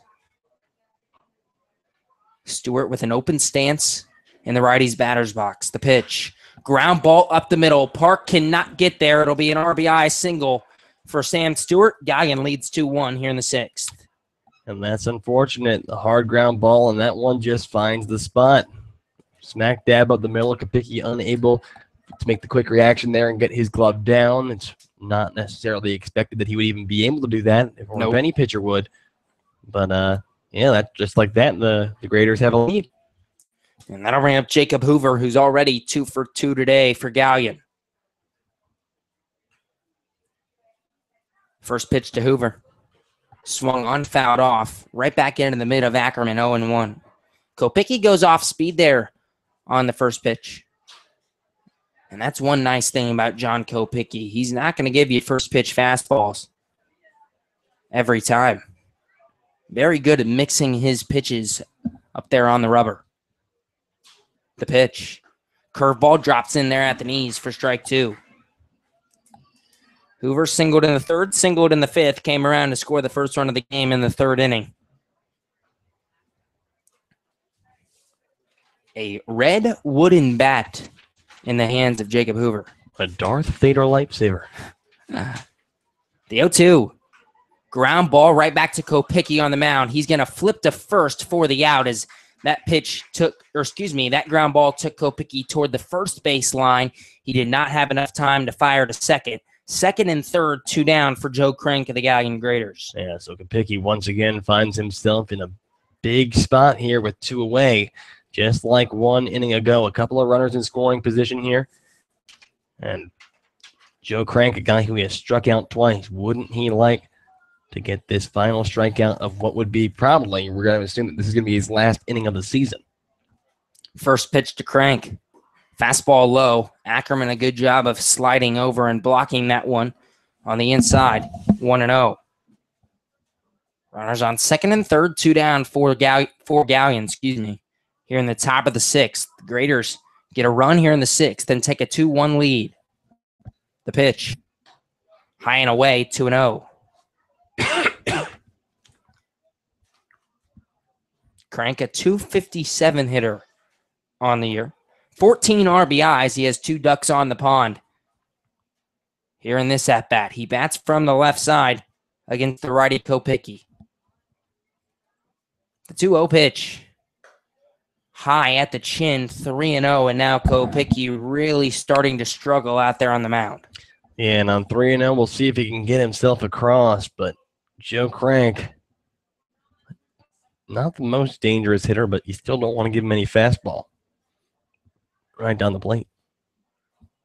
The 3-0. The get me over fastball does just that at the belt, 3-1. I'm really interested to see what pitching coach Corey Coobs dials up here on 3-1. Remember, he already has struck out Joe Crank twice today. Crank with 32 strikeouts on the season. Second most on this Galion club. The 3-1. Fouled off behind the plate. A fastball inside, 3-2. So John Kopicky fights his way back into this count.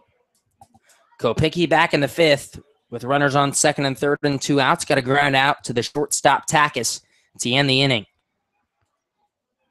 He'll take anything he can get here to end the sixth. The 3-2 pitch. Way high above the head of Ackerman. It hits off the backstop. The throw to the plate, and Kopicky tags the runner. He's out. Kopicky tags out Park Phillips to end the sixth inning. Galion gets a run and take the lead 2-1. But the Scouts still in this ball game. Down 2-1 as we head to the home half of the sixth. You're listening to Scouts Baseball on the Xenia Scouts Radio Network.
The Xenia Scouts trail the Galion Graders 2-1 as we head to the bottom half of the 6th inning here at Grady's Field. Dylan Lottenville, Ryan Park, and Chris Ackerman, the 5, 6, 7 hitters, due up here in the 6th for the Xenia Scouts. The final game of the year, the 17 summer, for the Scouts and the Graders. Both teams eliminated from playoff contention as the Scouts are 15-25. The Graders 18-22 in the Central Division. The Scouts, of course, in the Southern Division. 9.5 games out of first place. The Scouts 8 games out of a playoff spot, which would be the second place Southern Ohio Copperheads. So the Scouts just playing for a victory, trying to snap a 10-game losing streak since the All-Star break. Clay Davies back out on the mound. First pitch to Dylan Lottenville. Curveball swung on and missed. 0-1. The Scouts, of course, were 15-15 at the All-Star break with 11 games to go. They were only 2 games out of a playoff spot. Now the 0-1 to Lottenville. Low and away, 1-1.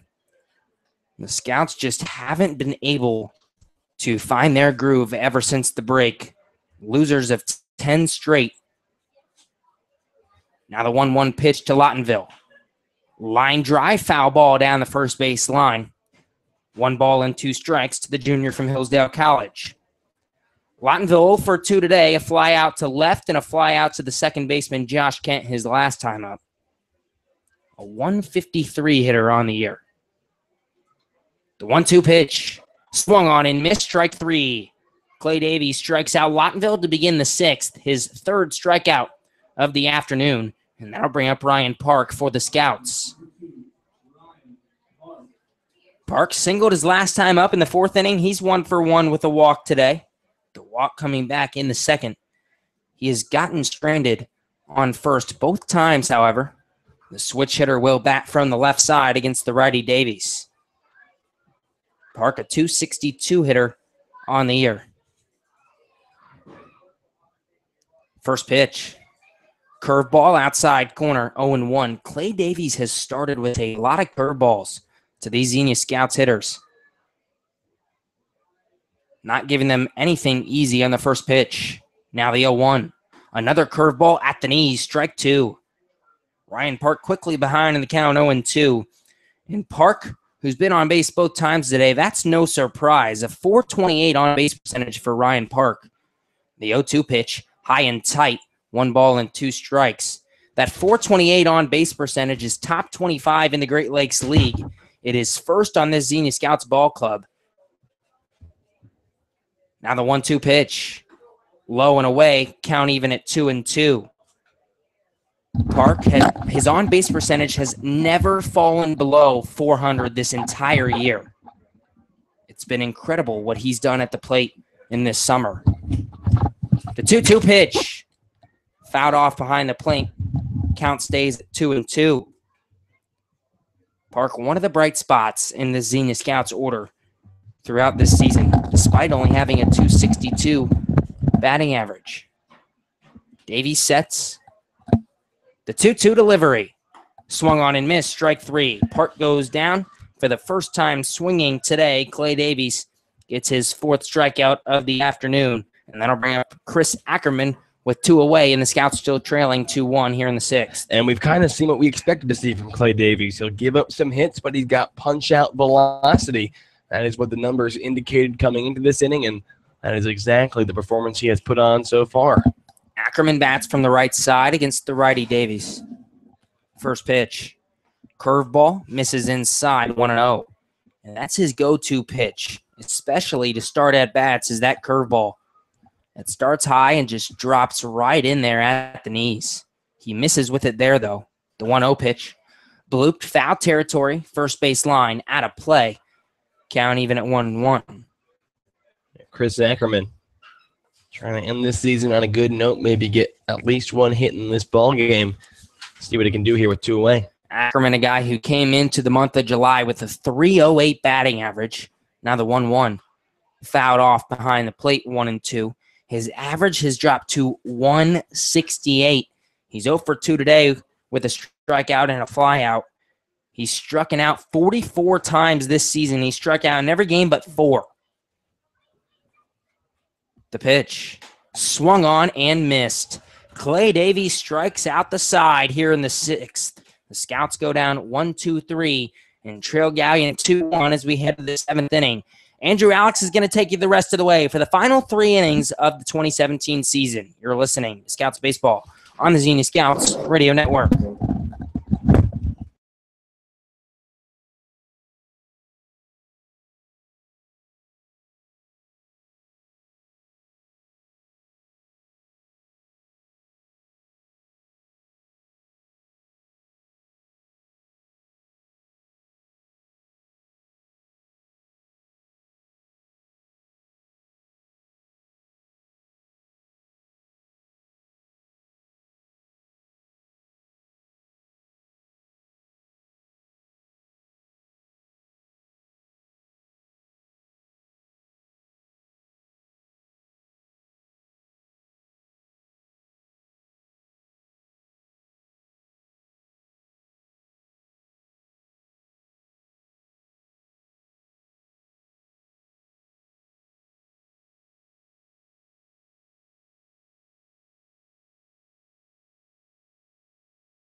The last 3 innings of the 2017 season for the Xenia Scouts. It's the top of the 7th inning. Xenia trails by a score of 2-1. Hit the hands of the Galion Graders here at Grady's Field. And Caden Owens on to pitch for the Scouts. He will face off against Zach Motis first. Motis to lead things off here for the Graders. First pitch from Caden Owens. Fastball missing low and in. 1 ball and no strikes. Caden Owens on the year. Well, he has done a great job in relief. One of the Scouts' 3 All-Stars on the year. A 1.8 ERA with 3 saves. He has struck out 19 over 15 innings pitched. The lefty delivers the 1-0 pitch. That one a fastball right down the heart of the plate. A called strike 1. Zach Motis on the day.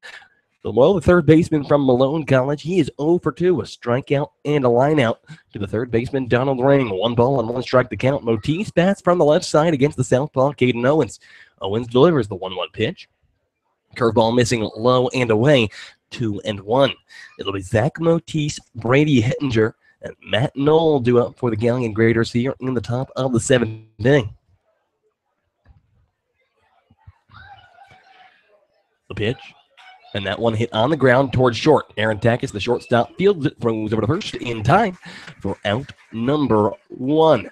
So Caden Owens gets the first batter he faces, and with 1 away here in the top of the 7th, we're going to go back to the top of the order for these Galion Graders with Brady Hettinger. Brady Hettinger from Indiana, Purdue, Fort Wayne. He is 0 for 2 on the day. A ground out to third his first time up. He was out on a fielder's choice his second time up most recently. He drew a walk back in the 5th inning, so he has reached base twice today. First pitch to him, curveball, fouled straight back into the screen, 0-1. Brady Hettinger on the year, a .281 hitter on the year with 13 RBIs. He bats from the right side here against the southpaw, Caden Owens. Owens. Smiling as Chris Ackerman goes out to the mound to have a word with him. The Scouts, they are looking for their first win in what would be 10 games. The Scouts have dropped their last 10 games in a row since the All-Star break. So nothing in one the count here. Owens. He delivers. Low and away. The count moves 1-1. Hettinger, 1 for 7 against the Xenia Scouts so far this series. 1 for 5 day yesterday, 0 for 2 so far today. He awaits the pitch. Curveball from Owens. Big swing and a miss there from Hettinger. Evens up the count, or moves the count, I should say, 1-2. Hettinger hit 207.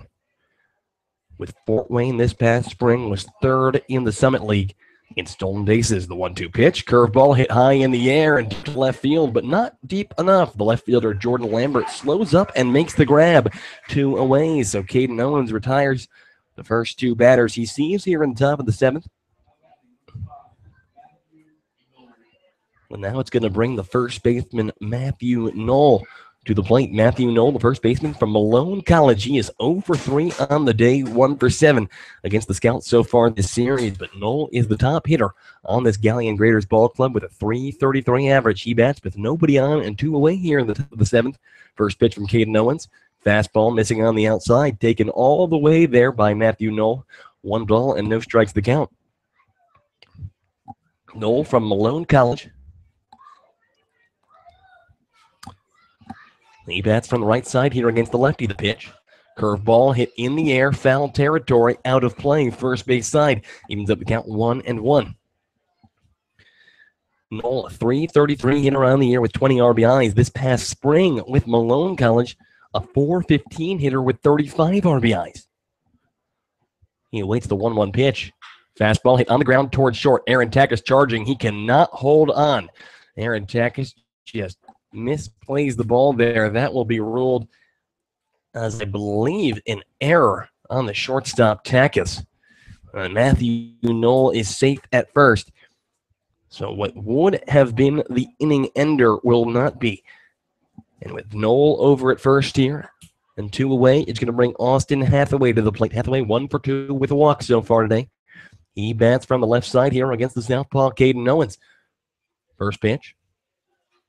On the outside, 1 ball and no strikes. That ball actually got away from Ackerman, but he did a good job of staying in front of it, not allowing Matthew Knoll to advance over to second. So 1 ball and no strikes the count here.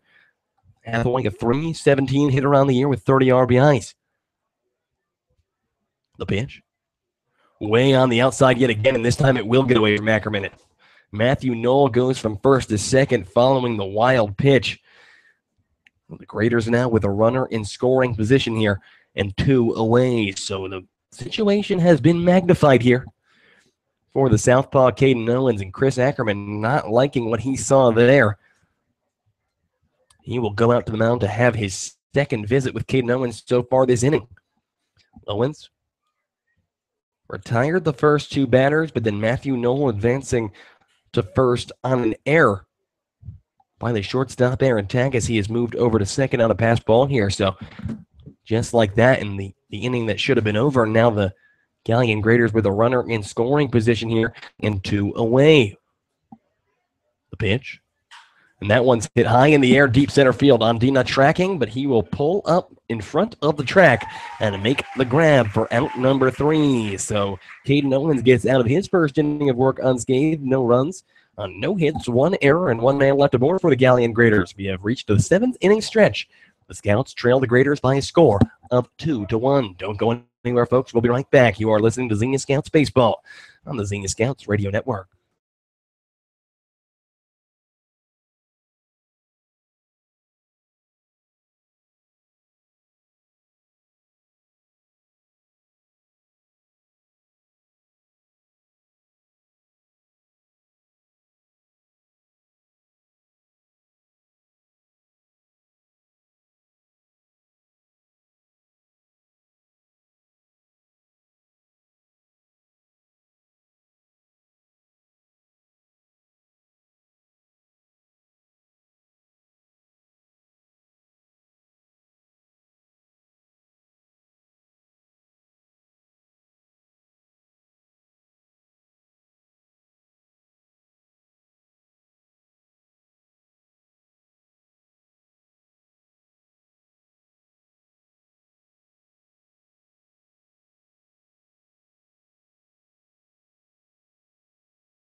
So the Scouts out to bat here in the home half of the 7th, trailing by a score of 2-1. Clay Davies back out to the mound for his 4th inning of work. First pitch to Ben Beachy.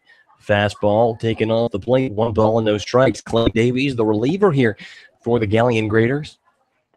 He struck out the side his last time out on the mound in the home half of the 6th. So Ben Beachy bats from the right side. He swings at the 1-0 fastball, fouling it out of play. On the first base side, evens up the count 1-1. Ben Beachy is 0 for 2 on the day with a couple of strikeouts. One of those strikeouts coming against the reliever Clay Davies. Beachy, a .280 hitter on the year with 20 RBIs. The 1-1 pitch, and Ben rips that one on the ground, but coming in is the shortstop. He makes the play deep in the 6th hole, picks it up, throws over to first in time to get Ben Beachy. So Ben Beachy robbed by a good defensive shift there by the shortstop, Jake Hoover. 1 away here in the top of this, or the home half, I should say, of the 7th inning. It's going to bring the 9-man in this order, Francisco Andina, to the plate. Francisco Andina, well, he's 0 for 2 on the day as well, and last time to the plate, he was robbed of what would have been a nice line drive hit by a good diving play by the shortstop, Jacob Hoover, as well. First pitch to him. Andina shows bunt, but pulls back. Doesn't matter. That one taken in there for a called strike anyway. Nothing in 1 to count.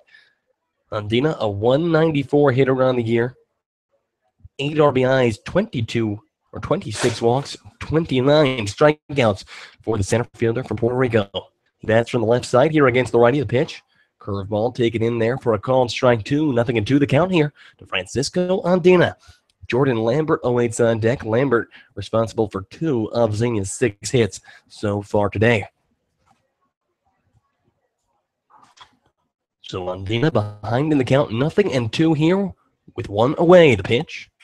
And Francisco hits that one in the air. Blooper center field. The shortstop, Jacob Hoover, will make the play in the very most shallow part of center field. 2 up, 2 down. And Clay Davies is rolling here in the home half of the 7th. So with 2 down, Jordan Lambert steps in. Jordan Lambert, he has had a day so far and is responsible for 100% of the Scouts scoring. Their only run coming on a solo shot off his very bat. First pitch to him. Fastball taken low and inside. 1 ball and no strikes. The count to Lambert. Lambert 2 for 3 on the day. A single, a home run. He reached on an error his 3rd time up. He bats from the left side here against the righty. The 1-0 pitch. Taken off the plate. 2 balls and no strikes. Lambert's home run back in the 3rd inning, his 2nd of the year. That will tie him with Kyle Casserly and Chris Ackerman for the most on this Xenia Scouts ball club. The 2-0 pitch to Lambert. And that one taken on the inside, 3-0. So Lambert ahead in this count, 3 balls and no strikes with Aaron Takis, the top hitter in terms of batting average for the Scouts coming into this ball game, awaiting on deck. The 3-0 pitch. Upstairs and outside, ball 4. A 4-pitch walk puts Jordan Lambert on base, and the tying run is aboard. He got 2 outs here in the bottom of the 7th inning, with Aaron Takis coming to the plate. Aaron Takis, well, he has a hit in 11 of his last 13 games. That's including today, when Takis got his first hit of the ball game, a single back in the 5th inning. He ends up stranded at 3rd that inning as the Scouts have had all kinds of trouble getting runners in scoring position home. First pitch to Aaron Takis. Fastball taken upstairs and outside. 1 ball and no strikes. Now 5 straight balls thrown here by Clay Davies. And it looks like the Galion Graders pitching coach out to have a word with Davies, who has really been missing the mark these past couple of batters. The word that we have on the Galion Graders is, well, they're stretched thin. A lot of injuries, almost 10 injuries in this past week, has put them in a situation where they are very pressed for talent here in this final game of the season. The Graders, of course, coming into the game with a record of 18-22, so they will not be making the playoffs either. But the meeting at the mound comes to a close here. The catcher, Park Phillips, back behind the plate. 1 ball and no strikes. The count to Aaron Takis here with 2 away in the home half of the 7th inning. Jordan Lambert over at first. The Scouts trailing this one by a score of 2-1. Takis bats from the left side here against the righty. 290 hitter on the year. The pitch. Aaron watches fastball on the outside part of the plate, taken for a called strike one there. Evens at the count 1-1 with 2 away. Takis. The best batting average on the team over the last week, a .333 mark. He takes fastball off the plate yet again, or outside part of the plate, I should say. 1 ball and 2 strikes here with 2 away. So Takis down to his final strike here. The Scouts down to their final 7 outs of the season. They're trailing by just 1 in this contest. Takis awaits the 1-2 pitch, and he hits that one on the ground up the middle of the shortstop. Hoover fields it, steps on second, gets the force, and that is out number 3 here in the 7th inning. So the Scouts with no runs on no hits and 1 man left aboard. In the 7th inning, we have played 7 innings of baseball. The Scouts trail the Graders by a score of 2-1. Don't go anywhere, folks. We'll be right back. You are listening to Xenia Scouts Baseball on the Xenia Scouts Radio Network.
We go into the top of the 8th inning here at Grady's Field. The Scouts in the final ball game of the season. They trail by a score of 2-1, and Caden Owens in for his 2nd inning of work here, a scoreless frame in his 1st inning. And he will face off against Josh Kent, Park Phillips, and Sam Stewart. First pitch from Owens. That one fastball fouled straight back into the plate. 0-1 the count. And we got to thank Caden Owens' mom, who came and gave me and Gabe Oral Roberts shirts just a couple seconds ago. Gabe just walking into the press box now. He missed that moment. 0-1 the count here. Owens, the lefty, delivers. The pitch. Curveball. Oh, and that was a beauty. Swung on and missed there by Josh Kent. Owens ahead in the count, 0-2. And I'm very disappointed I missed that moment. Yeah. When I missed it by like a minute? Yeah, you missed it by maybe like 45 seconds. It happened right before we came back on. I will have to talk to her after the game. The 0-2 pitch, curveball, in there for a called strike 3. Caden Owens sits down Josh Kent. His first strikeout of the day. And Caden Owens with 2 nasty curveballs and a 3-pitch at-bat there. Looking very good here. 4 batters in the top of the 8th. It's what you like to see early from Owens here in the 8th. You need to put up zeros in the 8th and the 9th to have a chance. So now it's Park Phillips to the plate. Park Phillips 1 for 3 on the day. First pitch to him. Fastball hit on the ground towards short. Aaron Takis fields it, throws over to first in time. 2 away. So it took 1 pitch to get Park Phillips there. And Caden Owens cruising here has the first 2 outs in the top of the 8th inning. So with 2 down, it's Jake Hoover, or no, should I say Sam Stewart to the plate. Jake Hoover is on deck at this point. Sam Stewart is 1 for 3 on the day. His only hit, an RBI single back in the 6th inning. That is the difference in this ball game. First pitch curveball from Owens apparently just misses high and away. 1-2 or 1-0.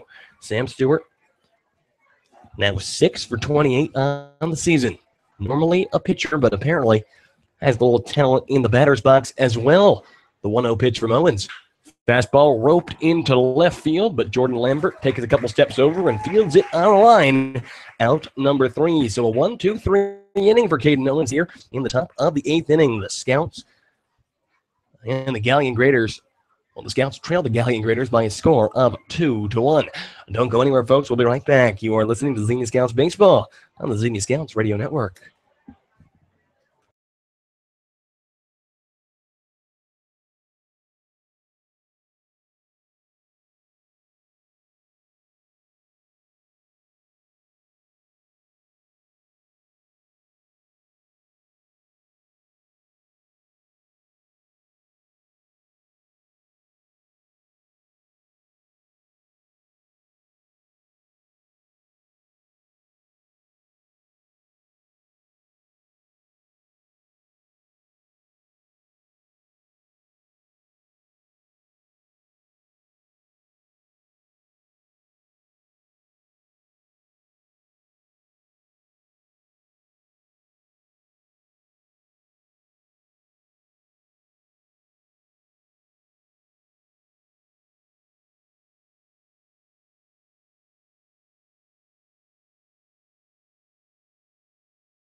We go into the top of the 8th inning. The Xenia Scouts, or the bottom of the 8th inning. Gosh, I'm off my game right now, but the bottom of the 8th inning here, the Scouts trailing the Galion Graders by a score of 2-1. Kyle Casterly, Donald Ring, and Dylan Lottenville due up.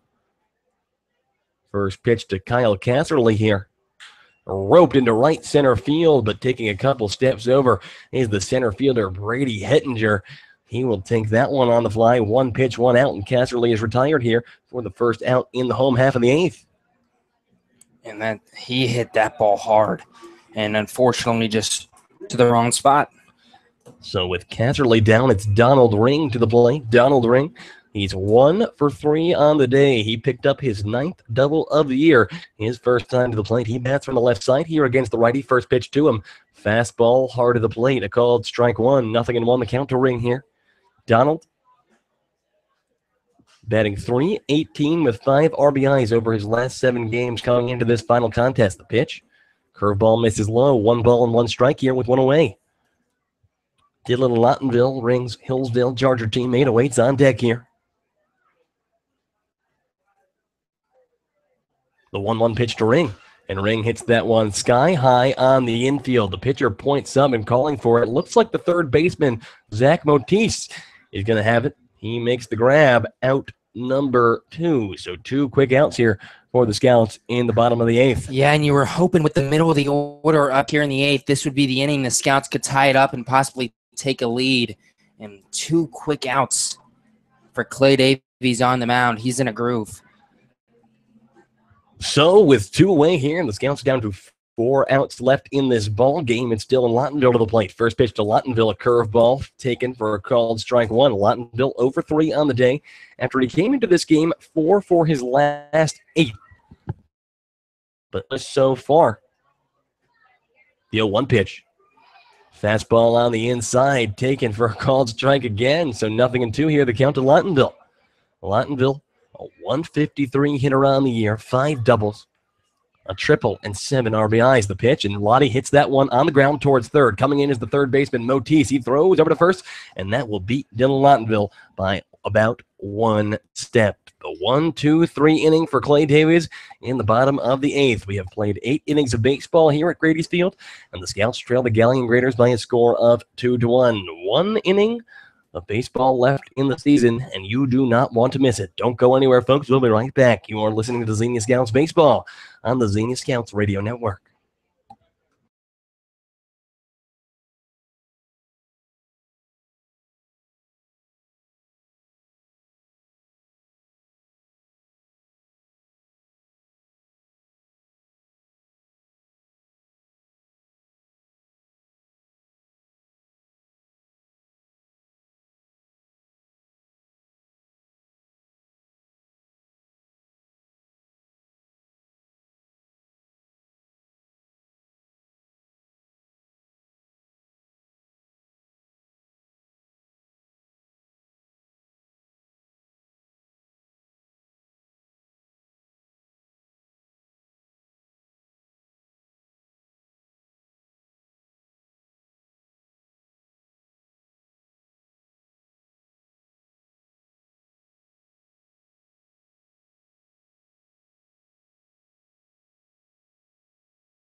We go into the top of the ninth inning here. Andrew Alix alongside Gabe Genovesi and Caden Owens back into pitch. First pitch from a curveball missing on the outside. It's Jake Hoover, Joe Crank, and Zach Motis due up for the Galion Graders here in this ninth inning of baseball. Owens has thrown 2 innings so far without allowing a hit. Fastball hit foul down the first base line, evens up the count 1-1 here. Hoover has had a good day so far, a good series so far against these Xenia Scouts. He is 4 for 7 on the series. Hoover bats from the right side here against the southpaw, Caden Owens. 1 ball and 1 strike the count. Owens looks to Ackerman. The 1-1 pitch. Fastball off the plate, 2 balls and 1 strike. Hoover, the shortstop from Hillsdale College.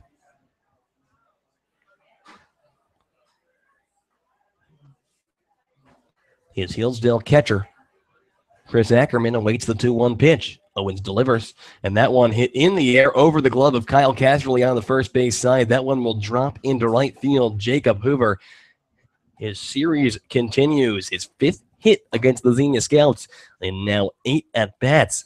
And the damage is being done there by Jacob Hoover in just these last 2 games of the season. Yeah, his 3rd hit of the day, all singles. He has caused trouble for the Scouts, and with his base running ability, look for him to take second soon. So with a runner on and nobody out here, the Galion Graders trying to extend what is their 2-1 lead, and the 8-hitter Joe Crank to the plate. Crank already showing bunt here against Caden Owens. First pitch comes on the inside. 1 ball and no strikes now the count. Joe Crank is 0 for 2 on the day with a couple of strikeouts. He did draw a walk his 3rd time up. That was back in the 6th inning. He bats from the right side here against the southpaw Caden Owens. Pitch, and that one bunted right in front of the plate. They will say that that one landed in foul territory, and unfortunately for the Scouts, because that one was bunted right in front of the plate, and Chris Ackerman picked the ball up and rocketed it over to second. They would have had the lead runner, Jake Hoover, dead in the water over at second with the possibility for a double play. I think they would have had the double play. Ackerman popped up insanely quickly and fired to Takis, and Takis would have just caught the ball and threw to Casserly. They would have had Joe Crank easily at first. So with a ball and a strike, now the count here. Owens, the southpaw. The righty Joe Crank shows bunt but pulls back, but Owens throws a pickoff attempt over to first. Not in time. Owens allowed his first hit of the ball game just 1 batter ago. It's Jake Hoover, the man who did it. He leads over from first. The pitch, and the runner goes, hit and run on. That ball hit into center field. That'll drop in front of Francisco Ondina. Trying to go to third as Hoover. Ondina's throw is offline, and it'll get past the third baseman, Donald Ring. Hoover rounds third and heads home. The throw home will be not in time. Jacob Hoover goes first to home, and he has just been the Achilles heel of this Xenia Scouts ball club all series long, Gabe. He scored the first run of this ball game on a single, a stolen base, and then a couple of passed balls, and there he singles and goes first to third on just what should have been a single off the bat of Joe Crank. It's unbelievable what Jacob Hoover has done to the Xenia Scouts over 2 days. I've never seen anything like it. He's advanced 2 bases 3 times on a simple steal or a hit. So the Scouts now trailing by 2. First pitch here, curveball taken on the outside part of the plate by Zach Motis. No balls and 1 strike. It's a runner at second with nobody out here in the top of the ninth. The Scouts now trailing by a score of 3-1. Zach Motis is 0 for 3 on the day. He has faced Owens once already, grounded out to short his first time up. Curveball, check swing. They will say he held off. Evens the count up 1 ball and 1 strike here. And the sad thing is, if Ondina's throw was on line to third, they might have had Hoover at third base. And then Ring tried to scoop it and just couldn't stay in front of it. The 1-1 pitch. Low and away, taken there, 2 balls and 1 strike. The Scouts have Brandon Wysong warming up in the bullpen in case Caden Owens cannot finish this inning off. 2 balls and a strike, the count to Motis. Motis, the third baseman from Malone College. The 2-1, and he bunts that one right back into the plate. Foul ball. 2 balls and 2 strikes now the count, and Owens, who has already struck out 1 today, could really use his second strikeout of the evening right here. Motis on the series against the Scouts, 2 for 7. With a couple of RBIs, both those RBIs coming yesterday, of course. Owens looks to the catcher, Chris Ackerman. He looks back to second. And now he delivers a 2-2 pitch. Curveball, swing, and foul. Straight back into the plate. He really barely got a piece of that one. Yeah, from our angle, of course, right behind home plate, it was very tough to see that he got even a slight tip of that one. That ball went right into Ackerman's, I should say, mitt, but fell out, of course. If Ackerman would have hung on, would have been a strikeout. So we will redo 2-2 here. Owens looks to Ackerman, delivers again. Curveball missing way upstairs and way inside. That one just did not break as Caden Owens would have liked it to. So the count now full. 3 balls and 2 strikes here. It's a runner at second. Nobody out here at the top of the ninth. 3-1 Graders is the score. The 3-2 pitch. And that one looks like it hit Zach Motis. Either that it or won't matter. it doesn't matter. So Motis advances over to second, and Bubba Cates has seen enough. Caden Owens, after 2 innings, which were totally on cruise control, he will be pulled here with nobody out and 2 on in the top of the ninth. So Brandon Wysong comes in to pitch for the Xenia Scouts, and Caden Owens' season with the Scouts, an extremely impressive season, comes to a close. Yep. A fantastic year for Caden Owens coming out of the bullpen, mainly in a closer role. He was absolutely shut down for Scouts. No one could get anything off of him until that Richmond game a little over halfway through the year. And then even after that Richmond game, his past few appearances, not as much control and pinpoint accuracy from Owens, but still, he did not give up runs, and that was the most important part. He's a very impressive pitcher from Oral Roberts, and I'm looking forward to what he can do this next year.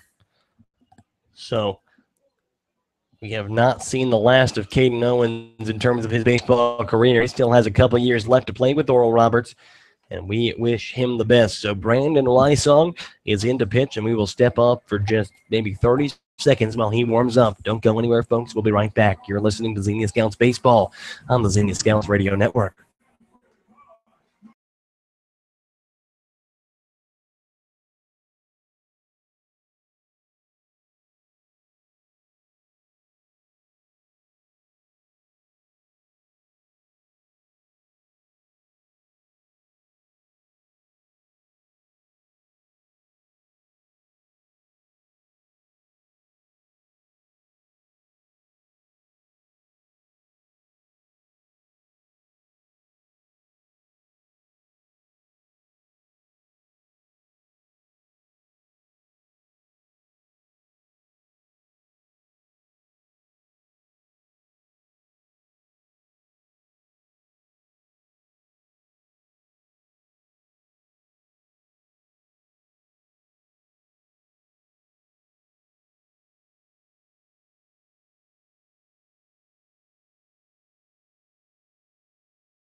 Innings pitched, he's given up 5 hits, 4 runs, only 3 of them earned.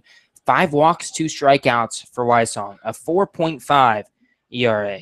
So with runners at second and third now after the stolen base, Wysong delivers the 1-0 pitch, and that one waved at and missed. 1-1 goes the count. Brandon Wysong, the big righty from Baldwin Wallace, one of the higher velocity guys that we have on this Xenia Scouts ball club. Looks like Kyle Bruner warming up in the bullpen if Wysong cannot get it done. So Brady Hettinger, 0 for 2 or 0 for 3 with a walk on the day, the 1-1 pitch. Fastball taken on the inside part of the plate, a called strike 2. Wysong ahead in this count 1-2 now. With a runner at third, just a long fly ball off the bat of Hettinger would be enough to bring home run number 4 of the evening for the Galion Graders. Extend that lead as the Scouts only have 3 outs to give in the bottom of the ninth. The 1-2 pitch, upstairs, ball 2. Hettinger from Indiana University, Fort Wayne.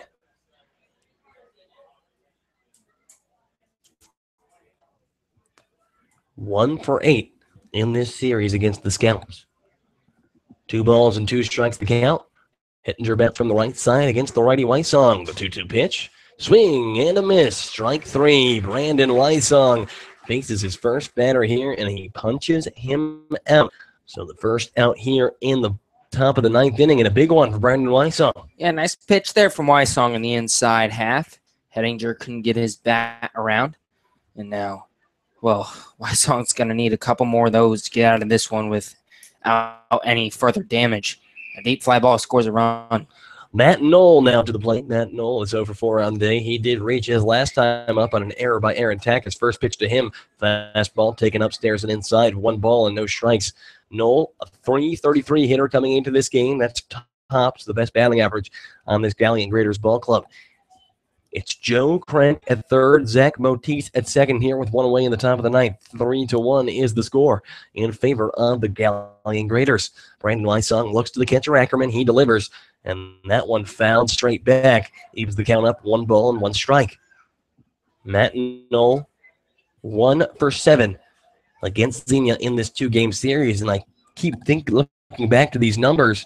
1 for 7, 0 for 8. Everyone other than Jake Hoover, the Scouts have pretty much been able to shut down, but unfortunately, that one big first inning and the Scouts' lack of offensive production altogether has been the limiting factor. Wysong delivers the 1-1 pitch, and Knoll takes low and inside now, 2 balls and 1 strike. Knoll from Malone College, the first baseman.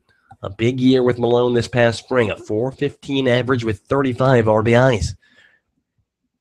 The righty awaits the pitch from the righty Brandon Wysong. The 2-1 delivery. And that one fouled straight back into the netting, even the count up 2-2. Yeah, Wysong pounding the strike zone here early, not missing his spots much. Even the ones that have missed the zone haven't been far off. He's in control tonight. So 2-2 the count now. Wysong fanned the first batter he saw just 1 batter ago. Wysong looks to the catcher, Chris Ackerman.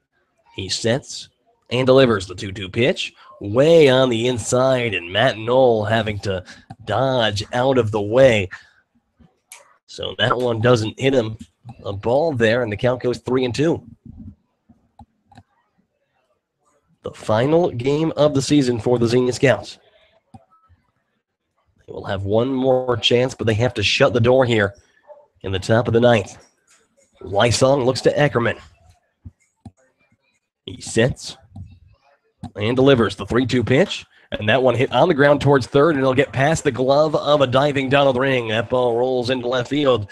A run comes home, and an RBI single off the bat of Matt Knoll, and the score now 4-1 in favor of the Galion Graders. Yeah, just unfortunate, the wrong spot there off the bat of Matthew Knoll. With the infield in, that's a very tough ball to get. You're playing in normal depth, and that's an easy play for Donald Ring at third, but you can't play in normal depth down by 2 in the 9th with runners on second and third. So just a well-placed ground ball for Matthew Knoll. So Austin Hathaway now steps to the plate with runners at the corners here and 1 away. Hathaway, 1 for 3 on the day. He was 3 for 4 yesterday. First pitch to him, and that one grounded towards first. The first baseman, Kyle Casserly, steps on the bag, throws it to second. The shortstop, Aaron Takis, lays down the tag. A 3 unassisted to 6 double play, and that will do it for the Galion Graders in the top of the 9th. But 2 runs come home. That's 2 runs on 3 hits, and 1 man left aboard. The Scouts, they need to get 3 runs in the bottom of the 9th, or their season here in 2017 will come to a close. You don't want to miss what could be the final half inning of Xenia Scouts Baseball in the 2017 season. Don't go anywhere, folks. We'll be right back. You are listening to Xenia Scouts Baseball on the Xenia Scouts Radio Network. Gosh.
The bottom of the 9th inning. The Scouts trailing 4-1 here in what is the season finale and what could be the final half inning of baseball if the Scouts are unable to manage 3 runs here. They'll send Ryan Park, Chris Ackerman, and Ben Beachy to the plate. And a new pitcher in for the Galion Graders as well. It's Brock Balderson. And what do we have on Brock Balderson, Gabe? Brock Balderson, a 2.3 ERA in 27 1/3 innings pitched. First pitch to Ryan Park. That one is hit high in the air, foul territory, first base side. The catcher chasing in, but he will watch it fly out of play on that first base side. 0-1 goes the count. Balderson's given up 29 hits in 27 1/3, so a little over a hit an inning.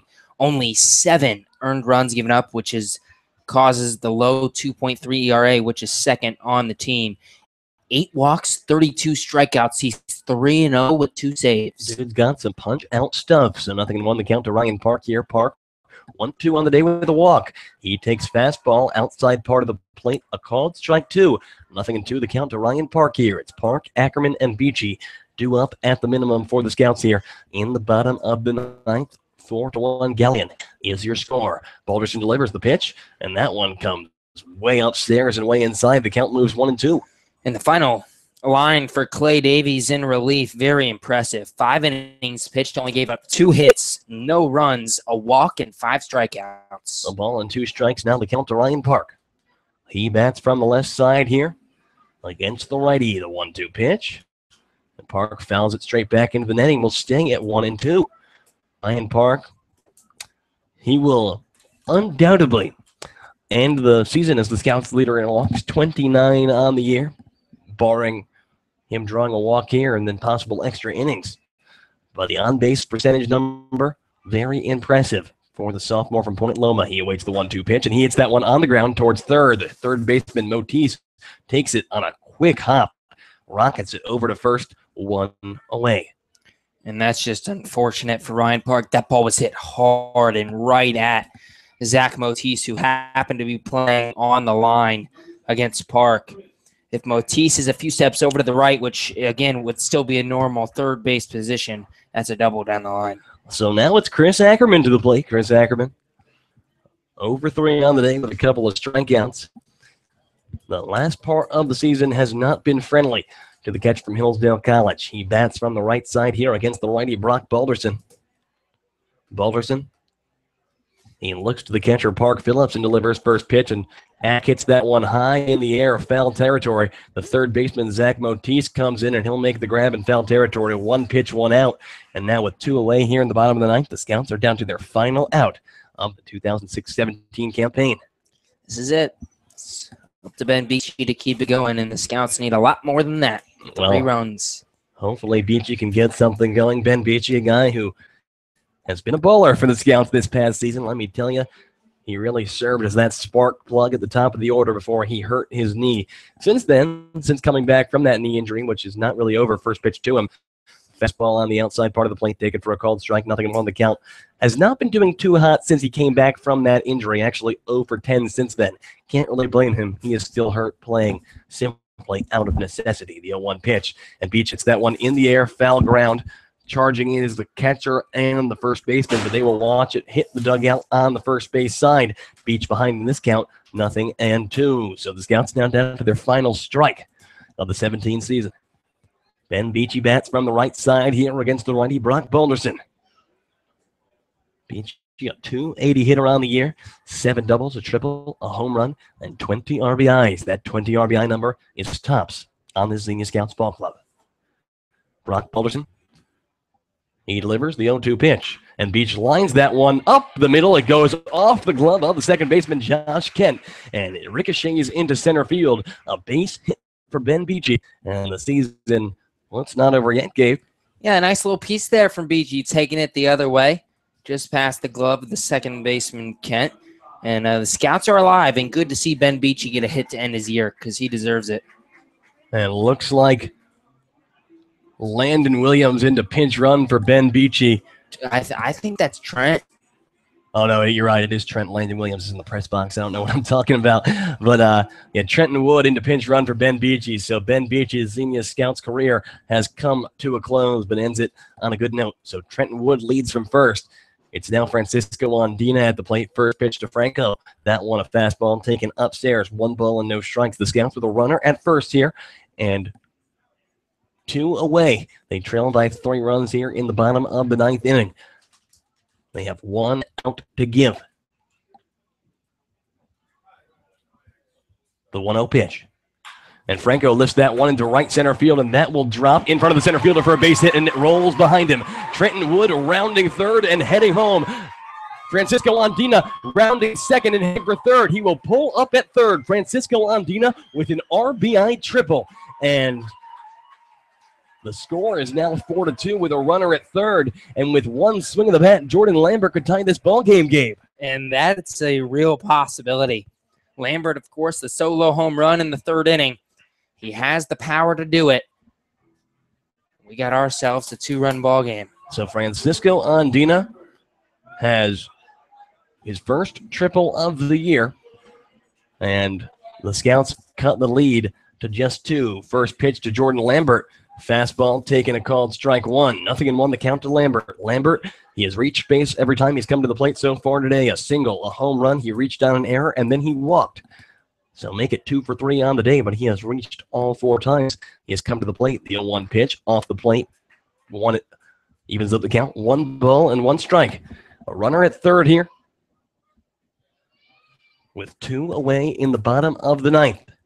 The Scouts trail by 2 in the final game of the season. The 1-1 pitch, and Lambert waves and misses there. 1 ball and 2 strikes the count, and Lambert now has to be very careful behind in this count 1-2. Jordan, 20 RBIs on the season. That will finish tied for the team lead. The 1-2 pitch, upstairs and outside, 2-2. They could actually obviously take the lead here with the single and bring home Francisco Andina, be the standalone leader. Lambert, 2 balls and 2 strikes the count. We've seen him with the heroics before. Talking about that Lima game just a couple of weeks ago. The pitch, and Lambert hits that one foul. Out of play, left field side will stay at 2-2. And that one had me nervous because that pitch was on the outside corner. It would have been a strike, and that's the pitch Lambert struggles with. He doesn't hit that outside pitch well. I'm curious to see if Brock Balderson goes back there. 2 balls and 2 strikes, the count with 2 away. Andina leads from third. Brock Balderson looks to the catcher, Park Phillips, and delivers. Upstairs and outside, a full count. 3 balls and 2 strikes here. Jordan Lambert represents the tying run in this ball game. So Lambert bats from the left side here against the righty. Balderson sets and delivers the pitch. And Lambert hits that one in the air, left field. The left fielder, Joe Crank, will come under it and make the grab. And that's going to be all she wrote here for the game, and that's going to be all she wrote for the 2017 Xenia Scouts Baseball Club. The final score will be the Galion Graders 4, the Xenia Scouts 2. The Graders with 4 runs on 9 hits and 2 errors. The Scouts with 2 runs on 8 hits and 2 errors as well. The winning pitcher is going to be Clay Davies.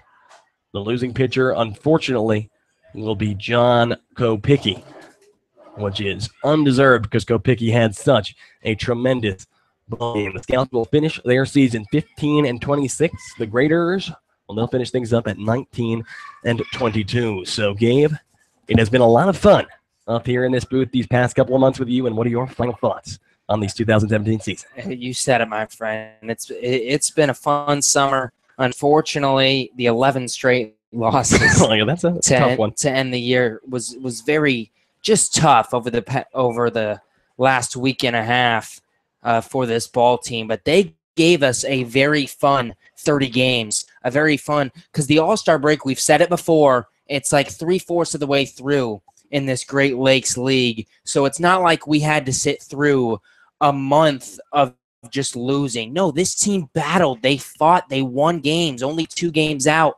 with 11 games to go. And it's been a fun year. It's been an awesome year up, as you said, up in this booth here at Grady's. And I'm sad to see it end. Oh, absolutely, Gabe. And, they say don't cry because it's over. You smile because it happened. That is the #1 quote on goodquotes.com.